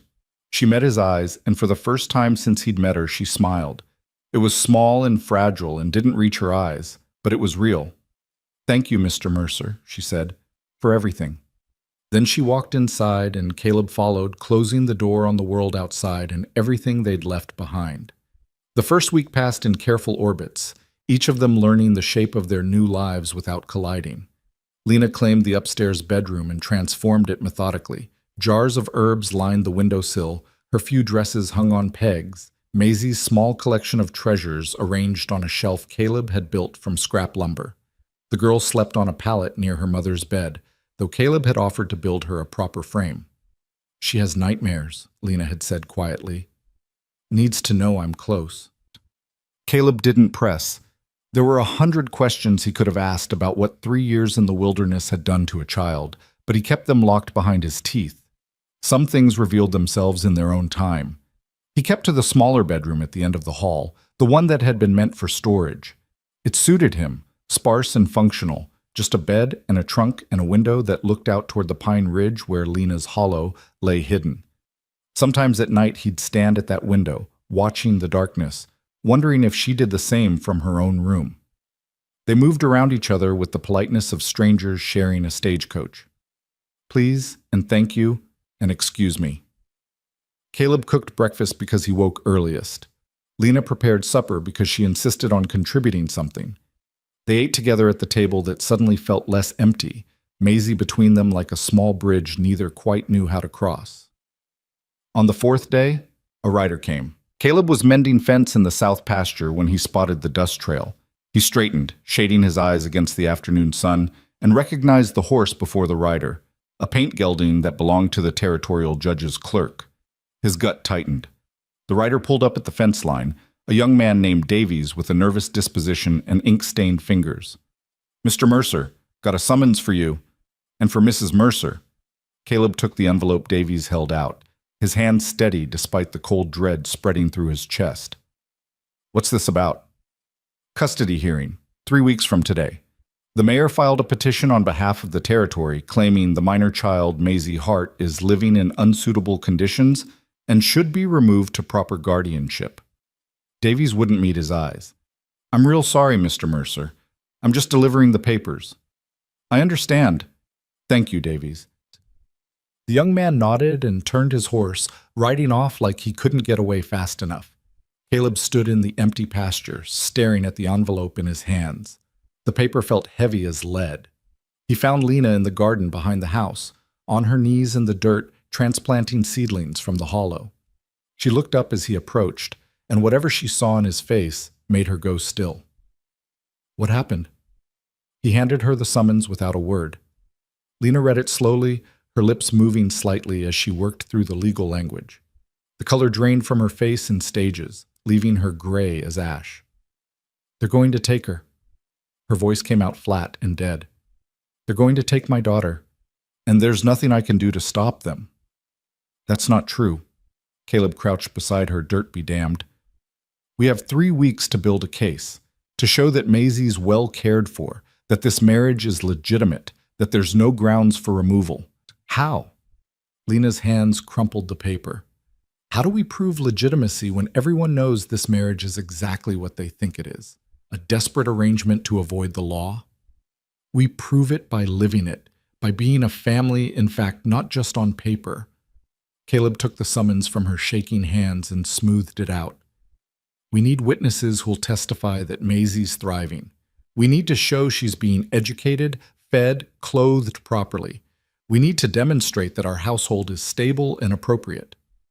Mrs. Fletcher and Annie Chen already stood up for us once. They could testify. That's a start, but we need more. We need people who can speak to Maisie's well-being since she's been here. We need documentation, school records if we can get her enrolled, medical records showing she's healthy." Lena let out a bitter laugh. "You want me to take her to the doctor? The same doctor who refused to examine her when she had pneumonia 2 years ago because he said he didn't treat witches' children?" Caleb felt anger flare hot in his chest. "Dr. Morrison said that?" "Not in those exact words, but the meaning was clear enough." "Then we find another doctor. There's one in Laurel Creek, about 30 miles east. We take Maisie there, get her examined and documented as healthy. Get her enrolled in the school here if they'll take her, or we hire a tutor if they won't. We build a record that shows she's better off with us than in some stranger's custody."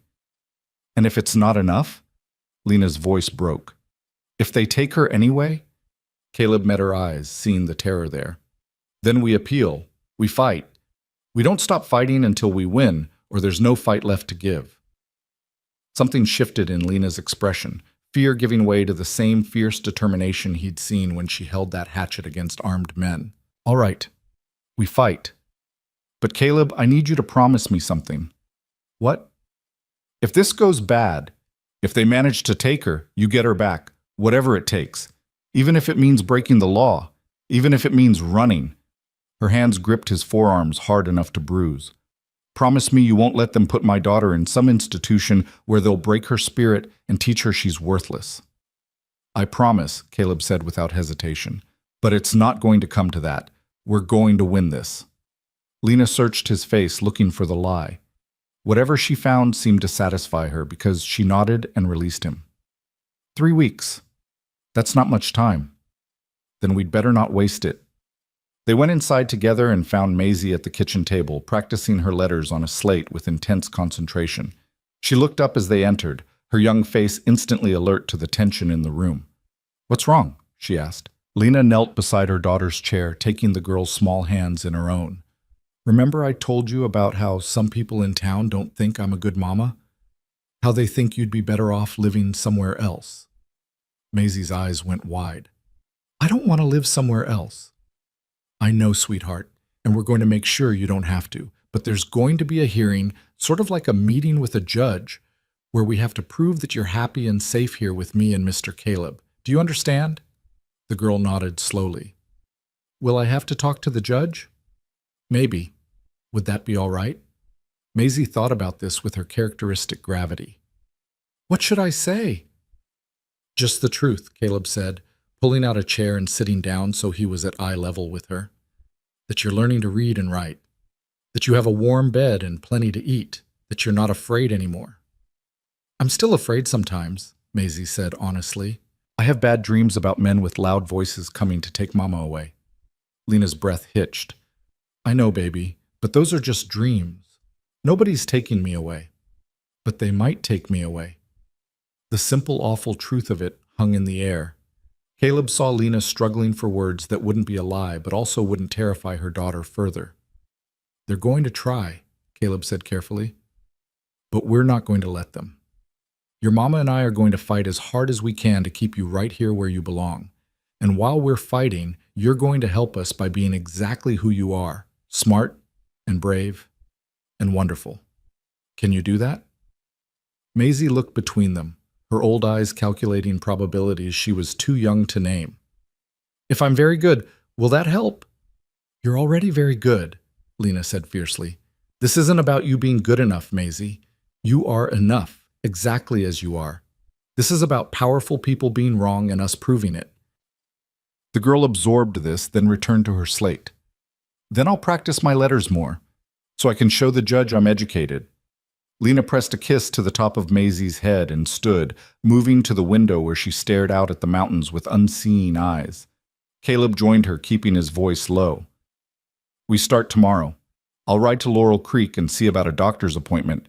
You make a list of everything Maisie knows, reading, writing, mathematics, whatever you've taught her. We'll document it all." "What about character witnesses?" "I'll talk to the Stock Growers Association. Some of those men have known my family for 3 generations. They'll speak for me and, by extension, for you." "They might not want to get involved. Carson's the association president." Caleb's jaw tightened. "Then we'll see who values truth over politics."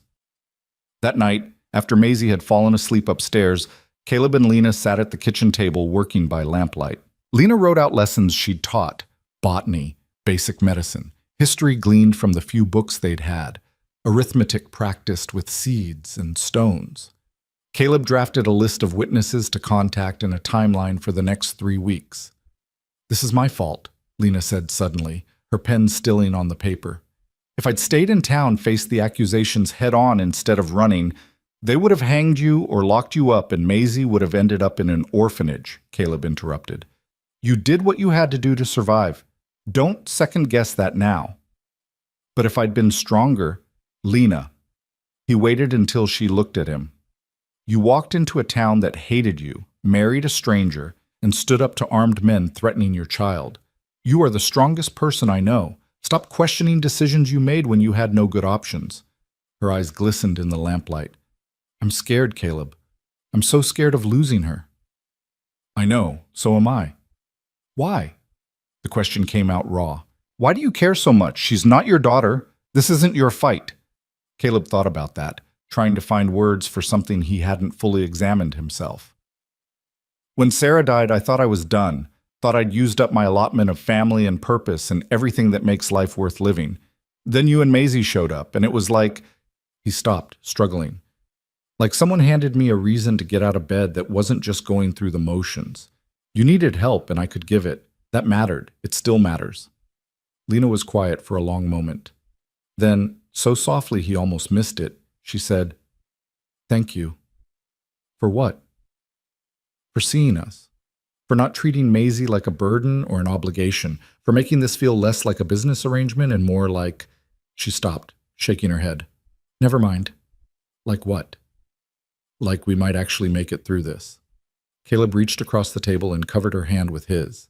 We will make it through this. I don't know how yet, but we will. She didn't pull away. They sat there in the lamplight, hands touching, until the clock struck 10 and Lena finally withdrew. I should check on Maisie, she said, standing. Thank you, Caleb, for everything. He watched her climb the stairs, her shadow elongating on the wall, and tried not to think about how natural it felt to plan a future with a woman he'd known less than a month. Tried not to think about the way his chest tightened when Maisie smiled, or how Lena's rare laughter had started to feel like something worth working for. This was supposed to be an arrangement, protection in exchange for companionship, legal cover for both of them. But sitting alone in his kitchen at midnight, drafting arguments to keep a family together, Caleb had to admit it was becoming something else entirely. The next 2 weeks blurred into frantic activity. Caleb made the ride to Laurel Creek and returned with an appointment scheduled for Maisie's examination. Lena drilled her daughter on reading and mathematics, documenting every lesson meticulously. They contacted Mrs. Fletcher and Annie Chen, both of whom agreed to testify. Caleb approached 3 members of the Stock Growers Association. 2 agreed immediately. 1 made excuses but didn't outright refuse. The school teacher in Bentley Creek, a severe woman named Miss Pritchard, refused to enroll Maisie without the school board's approval. The school board, chaired by Mayor Carson, delayed their meeting indefinitely. Caleb hired a tutor instead, an older woman from a neighboring ranch who charged too much but came with impeccable credentials. On the 15th day, Deputy Harrow appeared at the ranch. Caleb was shoeing one of the horses when he heard the hoofbeats. He straightened, hammer still in hand, and watched Harrow dismount in the yard. The deputy's hand rested on his gun as always, his expression unreadable. Mercer, need to speak with you and the wife. About what? Official business. Get her out here. Caleb set down the hammer slowly. You want to talk to my wife, you ask politely, and you state your business first. Harrow's jaw worked. Fine. I'm here on behalf of the Territorial Court to conduct a welfare inspection of the minor child Maisie Hart. It's standard procedure before a custody hearing. You got documentation authorizing that? The deputy pulled a folded paper from his vest and held it out. Caleb scanned it quickly. Official seal, judge's signature, all legitimate. He handed it back. Wait here. I'll get Lena. The inspection includes examining the child and the living conditions. I'll need access to the house. I said wait here. Caleb strode to the house, his mind racing. This was within Harrow's legal authority, but that didn't mean it wasn't a trap. He found Lena in the kitchen kneading bread dough, Maisie at the table reading. Harrow's outside. Says he's here to conduct a welfare inspection. Lena's hand stilled in the dough. Can he do that? He's got authorization from the court. We have to let him, but we don't have to make it easy. Caleb lowered his voice. Maisie, where's the book we were reading last night? The one about Greek myths?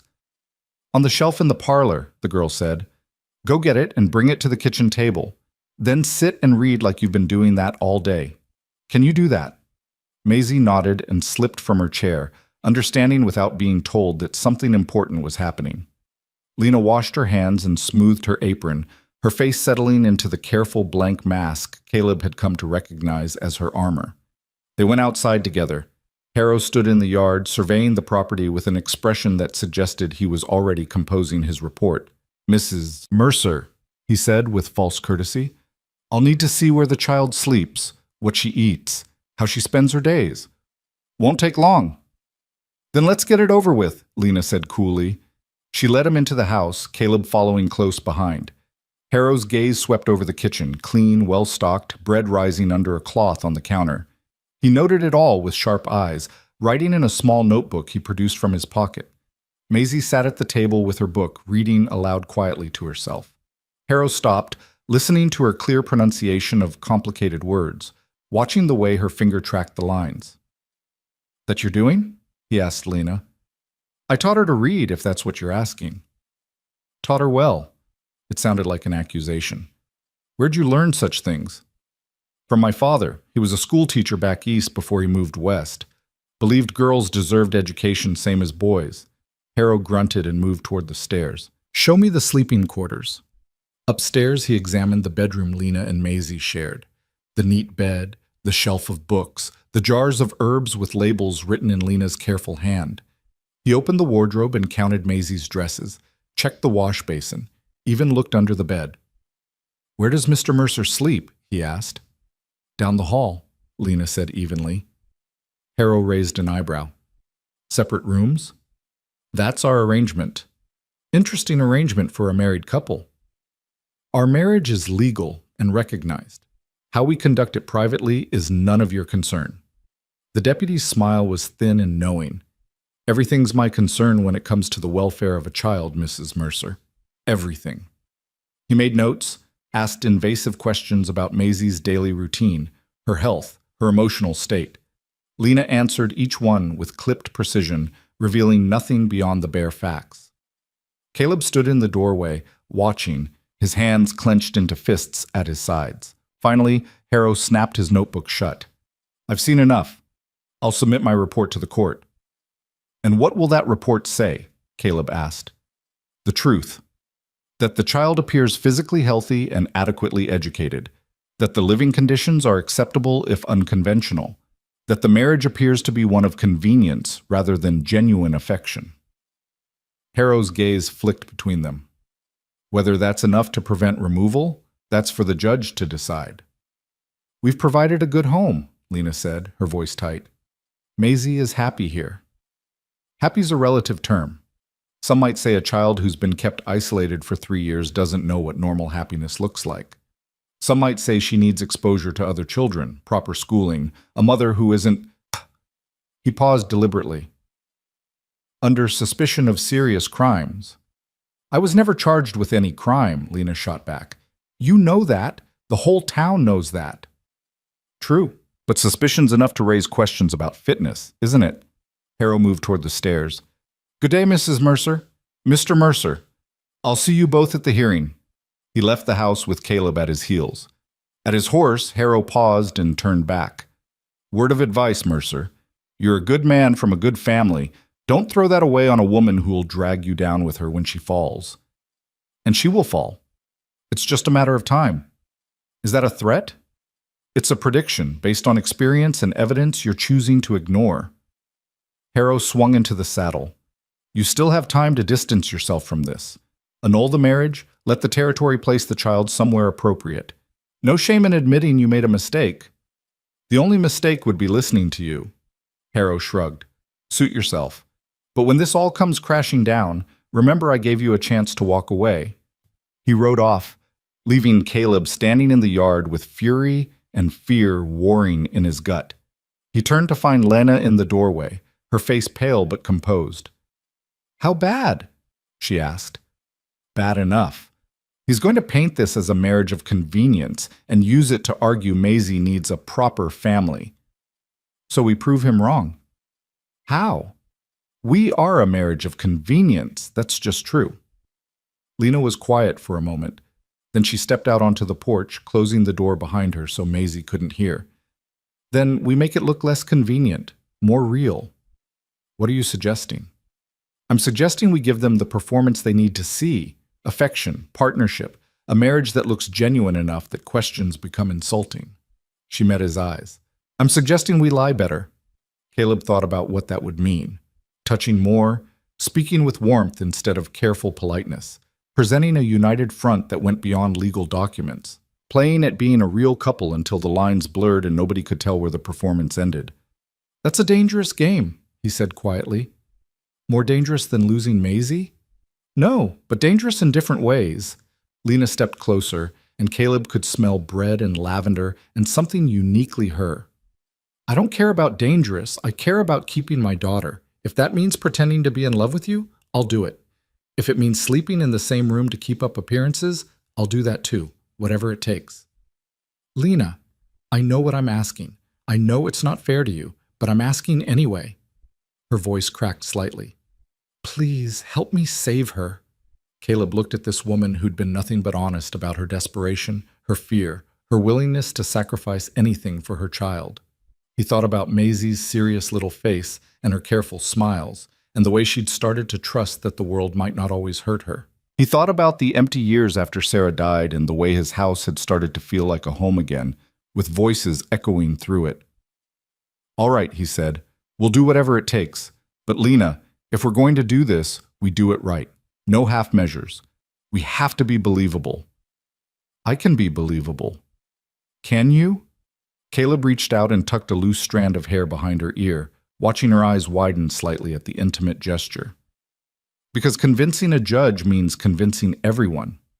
It means touching like we're comfortable with it, speaking like we actually care about each other, looking at each other the way married people do when they think no one's watching." Lena's breath had gone shallow, but she didn't pull away. "Then teach me. Show me what it should look like." So Caleb did. He took her hand and laced their fingers together, noting how small hers were against his, how rough her palm was from years of hard work. He showed her how a husband might rest his hand on the small of his wife's back when they walked together, how to stand close enough that shoulders touched, how to exchange glances that suggested private jokes and shared history. Lena absorbed it all with the same fierce concentration she brought to everything, practicing gestures that felt awkward and foreign until they started to smooth into something almost natural. "Better," Caleb said after an hour of this strange rehearsal. "But you're thinking too hard. It needs to look effortless." "How am I supposed to make it effortless when every instinct I have says don't trust, don't soften, don't let anyone close enough to hurt you?" "By remembering this isn't about trust or softening or being vulnerable. It's about survival, and you're very good at survival." Lena laughed, short and bitter. "You're right, I am. So let's survive this too." They practiced more over the following days, adding layers to their performance. Caleb called her "my dear" in front of the tutor.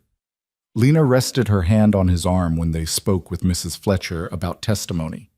They ate meals closer together at the table, passing dishes with casual familiarity that wasn't entirely feigned anymore. Maisie watched it all with her knowing eyes, but said nothing. The night before the hearing, Caleb couldn't sleep. He stood at his window watching the stars wheel overhead and thinking about the next day, about what they stood to lose, about the fragile thing they'd built in 3 weeks. Not quite a family, not quite a performance, something in between that defied easy definition. A knock at his door made him turn. Lena stood in the hallway in her nightgown and robe, her hair loose around her shoulders. "Can't sleep either." "No." She hesitated, then stepped into the room. "I keep thinking about all the ways it could go wrong, all the questions they might ask that we haven't prepared for." "We've prepared as much as we can." "What if it's not enough?" Caleb crossed to her, taking her hands in his. "Then we'll deal with it, together. But Lena, I need you to believe we can win this, because if you walk into that courtroom thinking you've already lost, it'll show." "I'm trying. Her voice broke. "I can't lose her, Caleb. She's everything. She's the only good thing I've ever made." "You won't lose her. I won't let that happen." "You can't promise that." "I can promise I'll fight like hell, and that's what I'm doing." Lena looked up at him, tears tracking down her face in the moonlight from the window. Then, without warning, she stepped forward and wrapped her arms around him, pressing her face against his chest. Caleb froze for a heartbeat. Then his arms came up to hold her. She fit against him like she'd been made for that space, her trembling gradually easing as he held her steady. "Thank you," she whispered, "for all of it. For standing up when everyone else wanted me to fall. For giving us a chance when we had none. For being the kind of man who keeps his promises even when they're hard." Caleb rested his cheek against her hair, breathing in lavender and wood smoke and something that was purely Lena. "You don't have to thank me for doing what's right." "Yes, I do, because most people don't." They stood there in his small room while the night deepened around them, holding each other not for show but for comfort, for strength, for the simple human need to not be alone in the dark. When Lena finally pulled back, her eyes were clearer. "Tomorrow we win. We have to." "Tomorrow we win," Caleb agreed. She left then, padding back down the hall to where Maisie slept. Caleb returned to the window and watched the stars until dawn crept pink and gold across the eastern sky, bringing with it the day that would decide everything. They dressed for battle in their best clothes. Lena wore the green wool dress from their wedding, her hair pinned with care that made her hands shake. Maisie stood solemn in a freshly pressed pinafore, clutching a book against her chest like a shield. Caleb put on his Sunday suit, the one he hadn't worn since Sarah's funeral, and tried not to see it as an omen. The ride to town felt longer than it had any right to. Spring had arrived in full while they'd been preparing for war, wildflowers blooming in patches of gold and purple across the grassland, birds calling from fence posts, the air warm and sweet. It should have felt hopeful. Instead, it felt like the world was mocking them with beauty they might not be able to keep. Lena rode beside him with Maisie in front of her, neither speaking. The silence wasn't comfortable anymore. It was the silence of people trying not to think too hard about what came next. As they approached Bentley Creek, Caleb reached over and took Lena's hand where it rested on the reins. She startled slightly, then understood and squeezed back. Performance starting now, her eyes said. Or maybe something else. Hard to tell anymore where the act ended and truth began. The territorial office had been converted into a makeshift courtroom for the day. Wooden benches lined both sides of the central aisle, already filling with townspeople who'd come to watch the spectacle. Caleb recognized faces. Merchants, ranchers, housewives, the blacksmith's wife who'd always been kind to Sarah. Their expressions ranged from curious to hostile to carefully neutral. Mayor Carson sat in the front row with Deputy Harrow beside him, both wearing the satisfied expressions of men who believed they'd already won. Across the aisle, Mrs. Fletcher had claimed a bench, Annie Chen beside her with the baby on her lap. Two other women Caleb didn't know sat behind them, whispering to each other. Judge William Hendricks presided from behind a heavy oak desk that had been moved to the front of the room. He was a lean man in his 60s with silver hair and eyes that missed nothing, known for fairness but also for strict interpretation of territorial law. He looked up as they entered, his gaze assessing. "Mr. and Mrs. Mercer," he said, his voice carrying through the room. "Please be seated, and the child as well." They took their places on the front bench opposite Carson and Harrow. Maisie sat between Caleb and Lena, small and straight-backed, her book still clutched tight. Lena's hand found Caleb's again, and he held it openly, making sure everyone could see. Judge Hendricks cleared his throat. "We're here to address a petition filed by Mayor Carson on behalf of Bentley Creek and the territory, requesting the removal of the minor child Maisie Hart from the custody of her mother, Lena Hart Mercer, on grounds of unsuitability and moral unfitness." "Mrs. Mercer, do you understand the nature of these proceedings?" Lena stood, her voice steady. "I do, Your Honor." "And you dispute the claims made in the petition?" "I dispute them absolutely. My daughter is well cared for, healthy, and happy. There are no grounds for removal." "That's what we're here to determine." Hendricks gestured for her to sit. "Mayor Carson, you filed the petition. Present your case." Carson rose with theatrical gravity, buttoning his jacket. "Your Honor, this is a matter of great concern for our community. 3 years ago, Lena Hart's husband died under suspicious circumstances. Rather than cooperate with the investigation, Mrs. Hart fled into the wilderness with her young daughter, depriving the child of education, medical care, and normal social development. She lived as a squatter on private land, hiding from the law, until Mr. Mercer discovered her and, in what I believe was misguided compassion, entered into a hasty marriage to provide legal cover." "That's a lie," Lena said sharply. Hendricks raised a hand. "You'll have your opportunity to respond, Mrs. Mercer. Continue, Mayor Carson." "The marriage occurred less than 4 weeks ago, Your Honor. Prior to that, the child had been living in primitive conditions, isolated from society, with no access to proper schooling or medical attention. While I don't question Mr. Mercer's good intentions, I do question whether this arrangement serves the child's best interests. A marriage of convenience does not automatically create a suitable home." "Do you have evidence that the child is currently being harmed or neglected?" Hendricks asked. "Deputy Harrow conducted a welfare inspection last week. Perhaps he can speak to what he observed." Harrow stood, pulling out his notebook. "The child appears physically healthy, Your Honor. The living conditions are adequate. However, I observed that Mr. and Mrs. Mercer maintain separate sleeping quarters, which suggests the marriage is not genuine. The child also displays unusual behavior, too quiet, too watchful, like someone who's been trained not to draw attention. In my professional opinion, these are signs of a child who's been living under stress and would benefit from placement in a more stable, traditional family environment. Caleb felt Lena's hand tighten painfully on his. He stood before she could speak. Your Honor, if I may address some of these claims. Hendricks nodded. Go ahead, Mr. Mercer. Deputy Harrow observed that my wife and I sleep in separate rooms. That's true. It's also none of his business. How we arrange our private life has no bearing on Maisie's welfare.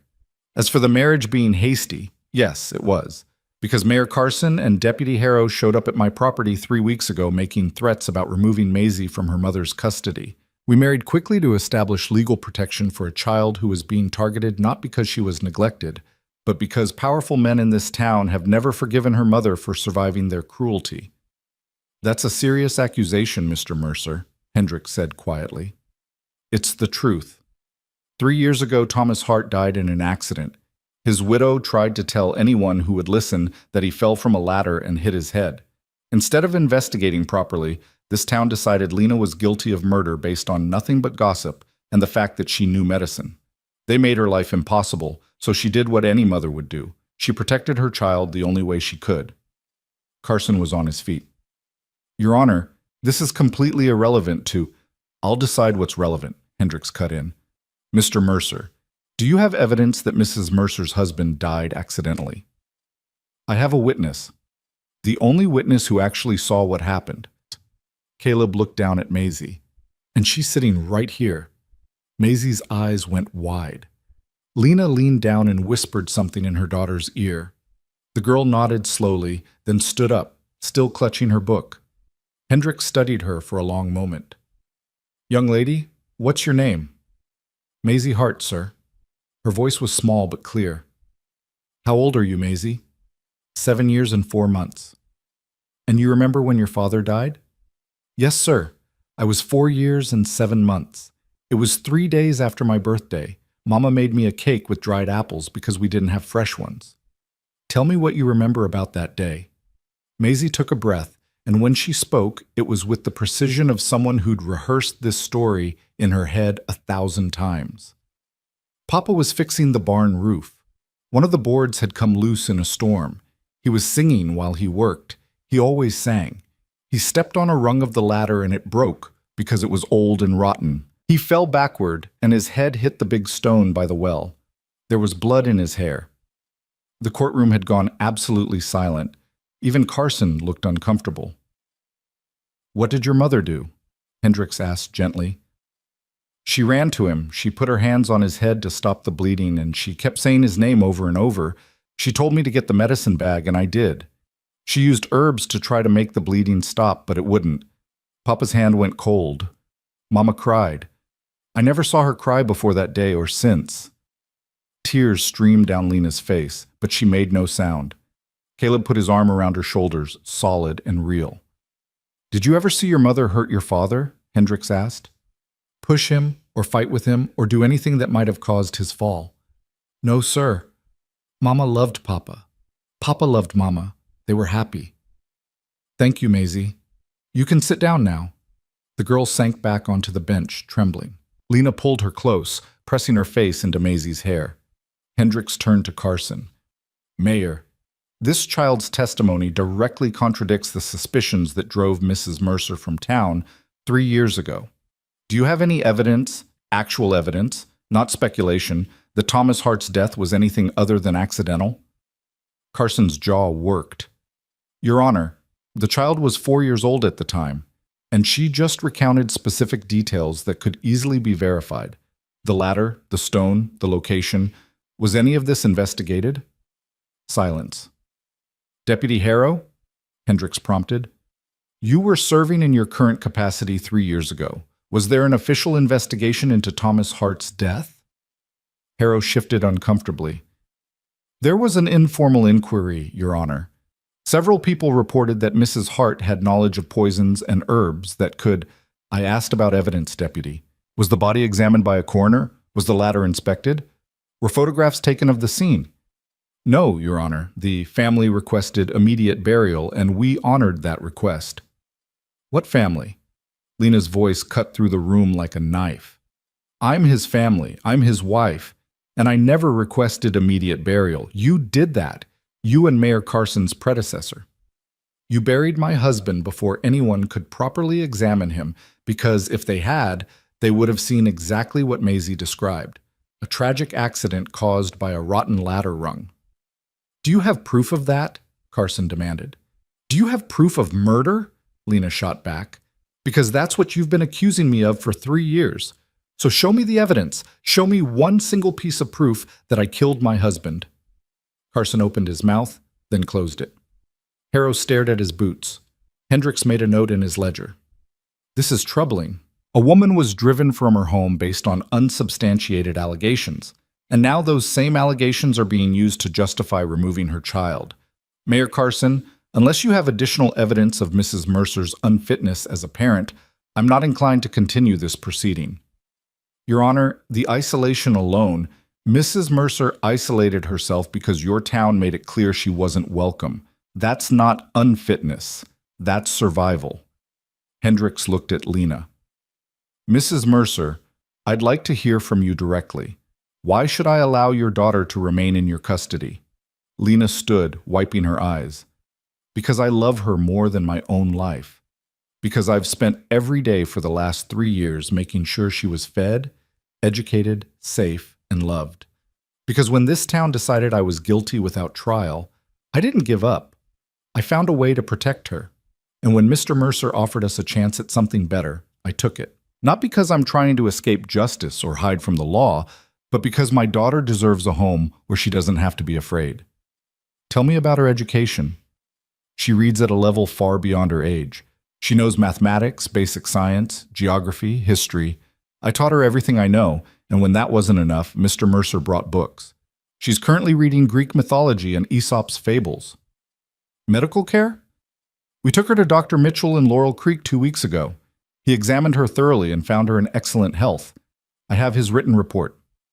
Lena pulled a folded document from her pocket and handed it to Hendricks. The judge read it carefully, his expression revealing nothing. What about socialization? Friends her own age? That's the one thing I couldn't give her while we were hiding, but now we're not hiding anymore. Mister, Mercer and I have been trying to enroll her in the school here in Bentley Creek, but the school board has refused to meet to consider her application. Carson's face flushed red. That's not... We've been busy with... With what? Hendricks interrupted. It's been 3 weeks since Mrs. Mercer became Mrs. Mercer and presumably eligible for all the services available to ranchers' families in this district. Why hasn't this child been enrolled in school? No one answered. Hendricks closed his ledger with a snap that made several people jump. I've heard enough. Mrs. Fletcher, I believe you're listed as a witness for the Mercers. Mrs. Fletcher stood. Yes, Your Honor. What can you tell me about this family? I can tell you that I've known the Mercer family for 20 years. Caleb Mercer is one of the most decent men in this territory. I can also tell you that I knew Thomas Hart, and he was a good man who died in a tragic accident. His wife loved him and tried to save him. The fact that she couldn't doesn't make her a murderer. It makes her human. Since she married Mr. Mercer, I've seen them together in town. I've watched how he treats her daughter with kindness and respect. I've seen a family forming, not a sham. Mrs. Chen, you also signed on as a witness. Annie Chen stood, bouncing the baby on her hip. Lena Hart saved my life 3 years ago when I was sick, and nobody else would help me because they said I was foreign and different. She didn't care about that. She just cared that I was suffering. That's the kind of person she is. And I've seen her with Maisie. That child is loved and cherished. Taking her away would be cruel and wrong. 2 more women stood without being called. Women Caleb vaguely recognized from town, but couldn't name.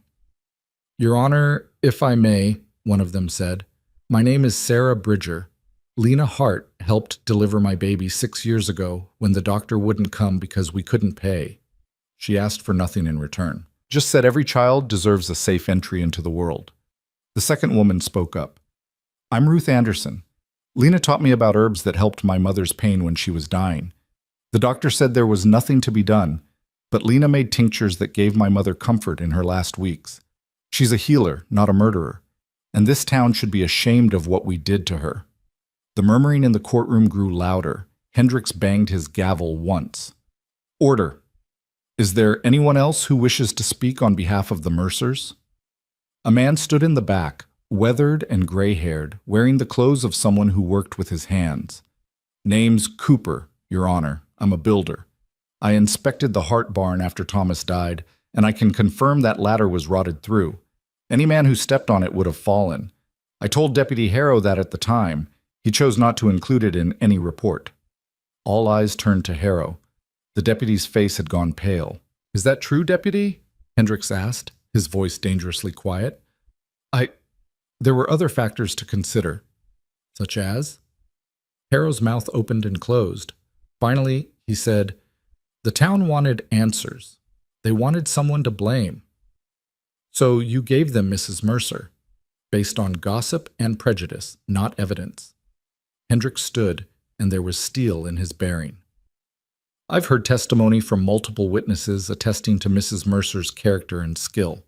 I've heard from the child herself about what happened to her father. I've seen evidence of her excellent health and education. I've observed a marriage that may have started as practical arrangement, but appears to be functioning as a genuine family. And I've heard absolutely nothing that suggests this child is in any danger or would be better served in the custody of strangers. Carson rose desperately. Your Honor, surely the speed of the marriage raises questions about... The only question it raises is why a woman had to marry a stranger for protection from her own community. This petition is denied. Maisie Hart will remain in the custody of her mother and stepfather. Furthermore, I'm ordering an official investigation into the death of Thomas Hart to be conducted by the Territorial Marshal's Office, not by local authorities. If there was wrongdoing, we'll discover it. If it was an accident, as the evidence suggests, then Mrs. Mercer's name will be officially cleared. The courtroom erupted. Some people cheered. Mrs. Fletcher and Annie Chen loudest among them. Others muttered darkly. Carson stood frozen, his carefully constructed case crumbling around him.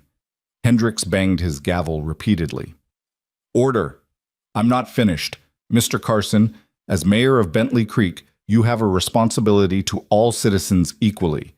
That includes Mrs. Mercer and her daughter. I expect the school board to meet within 1 week to consider Maisie's enrollment. I expect the same courtesy and services extended to the Mercer family as any other ranching family in this district. And I expect the baseless gossip and harassment to stop immediately. Am I clear? Carson's jaw tightened.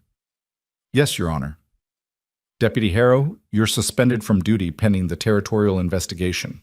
If it's determined that you suppressed evidence or failed to properly investigate a death, there will be consequences.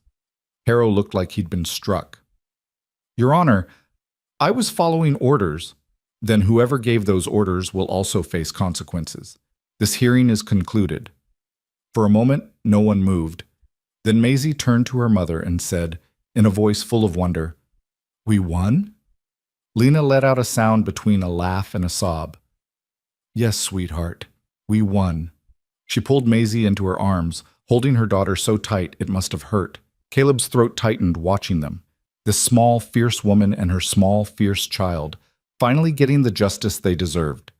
Mrs. Fletcher pushed through the crowd to embrace Lena. Annie Chen wasn't far behind, tears streaming down her face. The women who'd testified pressed close, offering congratulations and apologies for not speaking up sooner. Sarah Bridger took Lena's hand and said, I'm sorry we let you down before. It won't happen again. Caleb stood back, letting Lena have this moment. Then she looked up and reached for him, and he went to her side because that's where he belonged now. She leaned into him, exhausted and triumphant, and he held her steady while Maisie wrapped her arms around both their legs. Thank you, Lena whispered against his shoulder. Thank you for fighting. We fought together, Caleb said. That's what family does. The word family hung in the air, and this time neither of them questioned it. Mayor Carson and Deputy Harrow left the courthouse through the back door, avoiding the crowd. Caleb watched them go and felt no satisfaction, only a grim awareness that powerful men didn't like to lose. The battle might be over, but the war would probably continue in smaller, pettier ways. Let it come. They'd survived worse. Outside, the spring afternoon was bright and warm.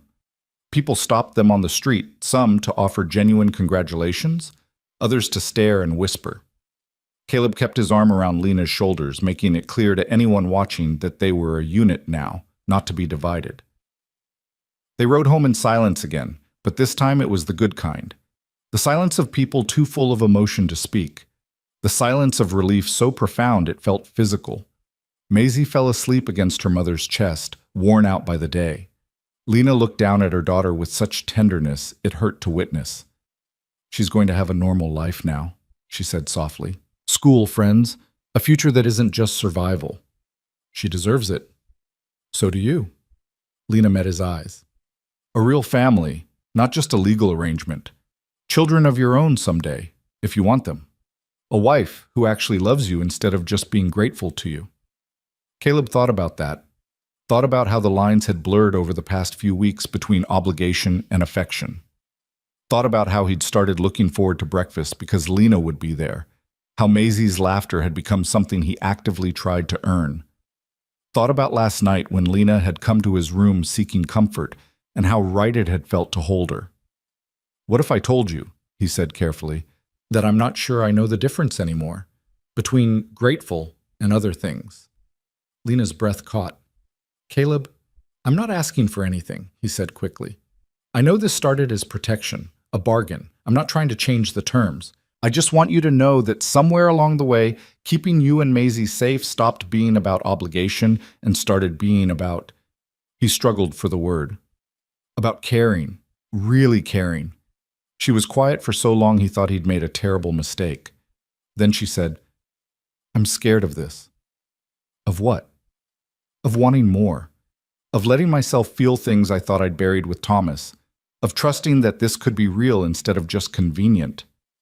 Her voice dropped. "Of believing that someone could actually choose us, not just tolerate us for the sake of legal paperwork." "I'm choosing you," Caleb said. "Both of you. Not because I have to, because I want to." Tears spilled down her cheeks again. "I don't know how to do this. How to be someone's wife when I'm still so broken inside." "You're not broken. You're healing. There's a difference. What if I can't love you the way you deserve?" "Then you love me the way you can, and I'll do the same, and we'll figure out the rest as we go." Caleb reached over and took her hand again. "No more pretending, Lena. No more performing. Just us, building something real out of the pieces we have left." She looked at him for a long moment, searching his face. Then, slowly, she nodded. "Okay, we try, really try. But Caleb, you have to promise me something." "What?" "If it doesn't work, if you wake up one day and realize this isn't what you want, you tell me. You don't just suffer through it out of obligation. You tell me the truth." "I promise. But you have to promise me the same thing." "Deal." They shook on it solemnly, like children making a pact, and then both of them started laughing at the absurdity of it.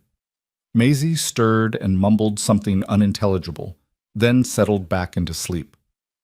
The ranch came into view as the sun began its descent toward the western mountains. Home, Caleb thought, and this time the word didn't ache. Over the following weeks, spring deepened into early summer. The territorial marshal came and went, conducting his investigation with the efficiency of someone who'd seen too many small-town cover-ups. He interviewed witnesses, examined the barn where Thomas Hart had died, located the remains of the rotted ladder in a storage shed where someone had hidden it. His report, when it came, was unequivocal. Accidental death, no evidence of foul play, case closed. Lena wept when Caleb read her the official letter. Not tears of sadness, but of vindication. Her name, finally, was clear. The school board met, and under pressure from Judge Hendricks and several angry mothers who'd testified at the hearing, voted to admit Maisie. She started classes the following Monday, terrified and thrilled in equal measure. The first day, she came home with stories about other children, about arithmetic lessons and reading circles and a teacher who'd praised her penmanship. "There's a girl named Lucy who wants to be my friend," Maisie reported over supper, her eyes shining. "She said I read better than anyone in the whole school." "That's wonderful, sweetheart," Lena said, smiling so wide it looked like it hurt. "And the teacher said I can help the younger students with their letters if I want. Can I, Mama? Can I be a helper?" "Of course you can." Maisie bounced in her seat, more animated than Caleb had ever seen her. Normal, he thought. She was finally getting to be a normal 7-year-old. Lena's medicinal skills became known through quiet channels. Women who'd testified at the hearing spread the word that the healer was back and willing to help. She started treating minor ailments, setting bones, mixing tinctures for pain and fever. People paid in eggs, flour, vegetables, labor. Slowly, grudgingly, the town began to accept her. Not everyone. Carson still glared when they crossed paths, and a few families made it clear the Mercers weren't welcome at their tables. But enough people came around that Lena could walk down the main street without feeling like she was running a gauntlet. Deputy Harrow was removed from his position after the investigation revealed he'd suppressed evidence not just in Thomas Hart's death, but in 2 other cases where the truth had been inconvenient. He left town in disgrace, and no one mourned his departure. As for Caleb and Lena, they learned each other slowly. Learned that Lena couldn't sleep during thunderstorms because they reminded her of the night Thomas died. Learned that Caleb still sometimes woke calling Sarah's name, grief catching him unaware in dreams. They learned to give each other space when needed, and closeness when wanted. The separate bedrooms remained, but the distance between them shrank in other ways. Caleb started teaching Lena to handle the ranch books, and she had a head for numbers that surprised them both. Lena taught him about herbs and healing, knowledge that proved useful when one of the horses got a bad cut. They worked side by side in the garden, shoulders touching, comfortable in silence. One evening in late June, after Maisie had gone to bed, they sat on the porch, watching fireflies dance in the tall grass. The air was warm and sweet, and somewhere in the distance a coyote sang its lonely song. "I've been thinking," Lena said quietly. About what comes next. We've survived the crisis, established ourselves as a family in the eyes of the law and the town. But I don't know what we're building toward, what this becomes when survival isn't the driving force anymore. Caleb thought about that. What do you want it to become? I don't know, maybe something that feels less like an arrangement and more like... She stopped, struggling. Like a marriage. Is that what you want? He looked at her in the fading light. This woman who'd been forced to choose him out of desperation and had somehow become someone he actively wanted to choose back. "Yeah," he said simply. "I think it is. Even though I'm still figuring out how to be whole again, even though I might never love you the way I loved Thomas, I don't want you to love me the way you loved him. That was yours and his. What we build will be different, maybe quieter, maybe harder one, but it'll be ours." Lena reached over and took his hand, lacing their fingers together. "I care about you, Caleb, more than I thought I could care about anyone again. I look forward to seeing you in the morning. I miss you when you're out in the far pastures. I keep finding excuses to touch you, fixing your collar, brushing lint off your shoulder, just wanting to be close. I don't know if that's love yet, but it might be the beginning of it." "That's enough," Caleb said. "More than enough." They sat in silence, hands joined, watching the night deepen. Then Lena said, "Would you kiss me?" Caleb's heart stuttered. "You sure?" "No, but I want to try anyway." He turned toward her, cupping her face gently. Her skin was warm, her eyes uncertain but willing. He leaned in slowly, giving her every chance to change her mind, and pressed his lips to hers. It was tentative and awkward, and nothing like the passionate kisses he remembered from his first marriage. But it was real. It was them. And when Lena's hand came up to rest against his chest, her fingers curling into his shirt, something clicked into place. When they pulled apart, Lena was crying silently. "Are you all right?" Caleb asked, alarmed. She nodded, wiping her eyes.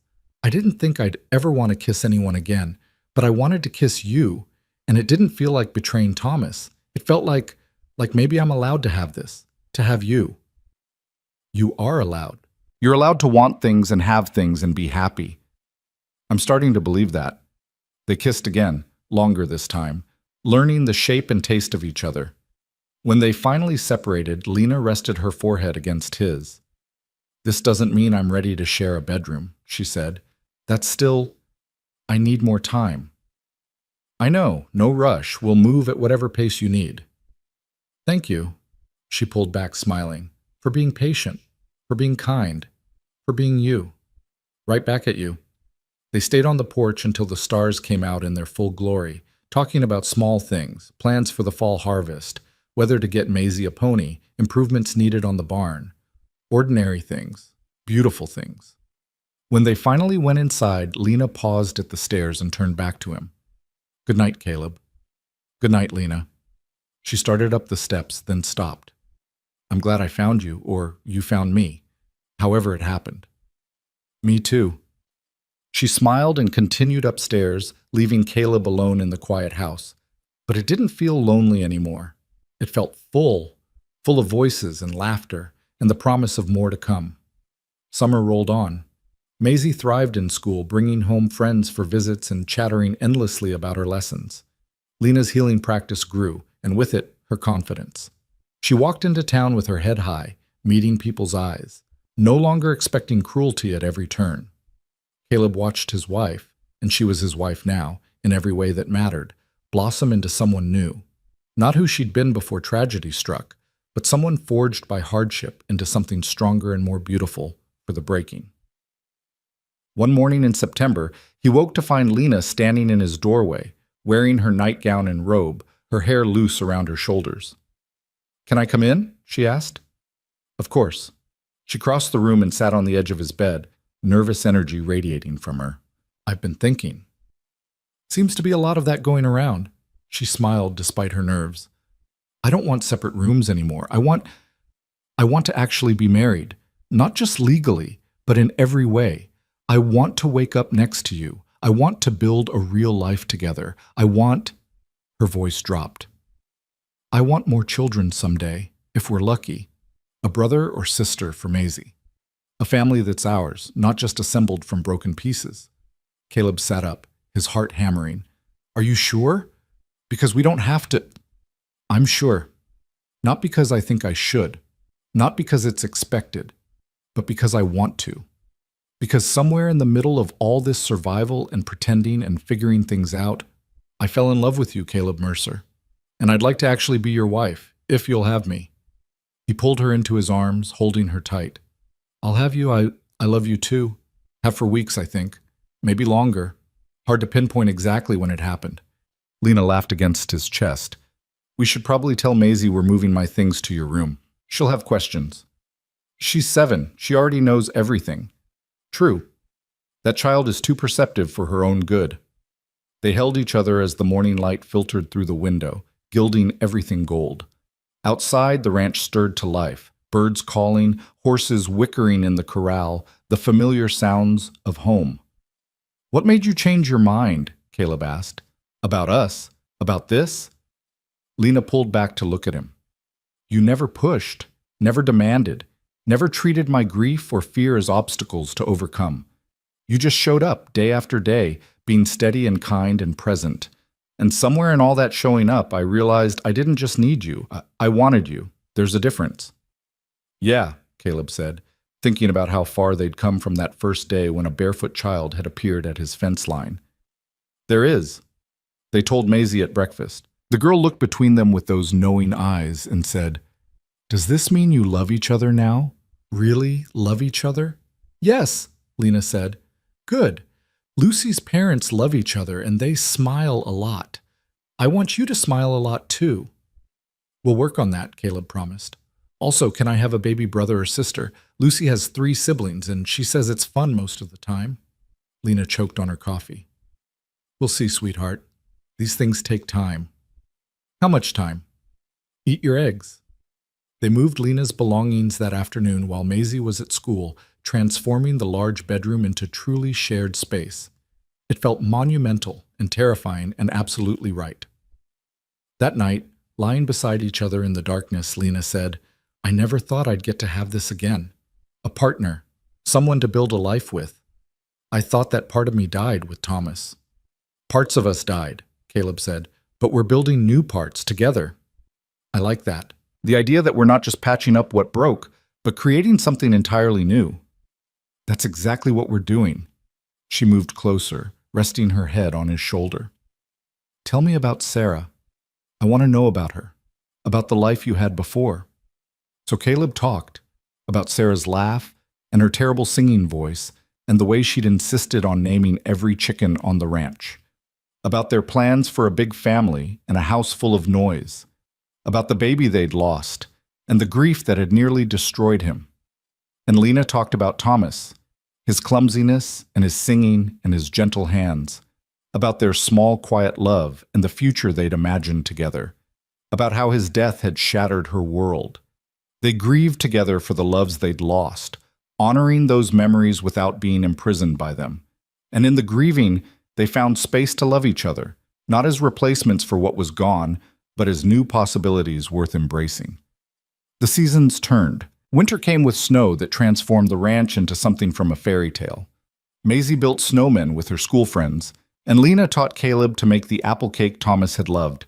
Spring returned with new lambs and wildflowers, and Lena discovering she was pregnant on an April morning when the world smelled like rain and possibility.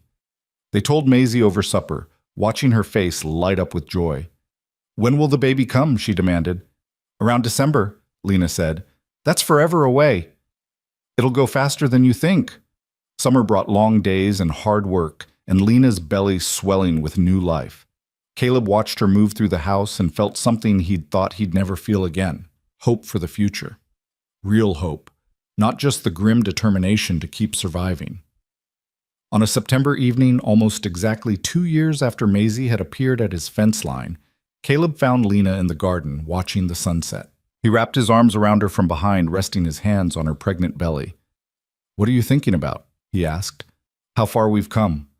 How different everything is from that first day when you followed a barefoot child through the woods and found us hiding in that hollow."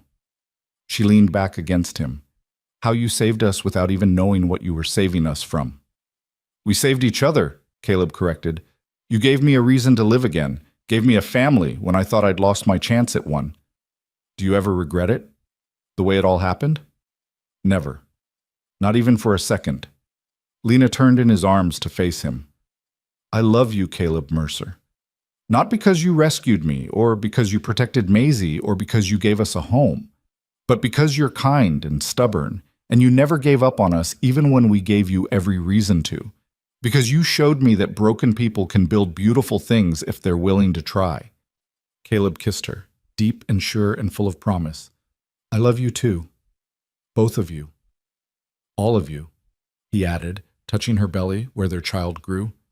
Maisie came running from the house, waving a book. "Mama, I finished the whole thing. Can we start a new one?" "After supper, sweetheart." "Can we read on the porch? The fireflies are out and they're so pretty." "That sounds perfect." They went inside together, husband, wife, daughter, and the promise of more to come. The house that had been a tomb became a home full of light and laughter and love, built carefully from the ruins of what came before. And on December nights when the snow fell soft and silent, when the babies slept between them and Maisie dreamed in her own room down the hall, Caleb would lie awake and marvel at the strange grace of second chances, at how a woman with a hatchet and a child with old eyes had walked into his life and taught him that endings could become beginnings if you were brave enough to let them. They had been strangers bound by desperation. They became a family bound by choice, and in the choosing, they found something neither had expected, not just survival, but joy, not just shelter, but home, not just an arrangement, but love earned honestly through showing up day after day for the people who mattered most. The story could have ended a dozen different ways, most of them tragic, but it didn't. It ended here, in warmth and safety, and the knowledge that they had fought for each other and won, that they had built something real from nothing, that they had taken broken pieces and made them whole again, not by forgetting what came before, but by honoring it while building toward what came next. And that, Caleb thought as sleep finally claimed him, was more than enough. It was everything.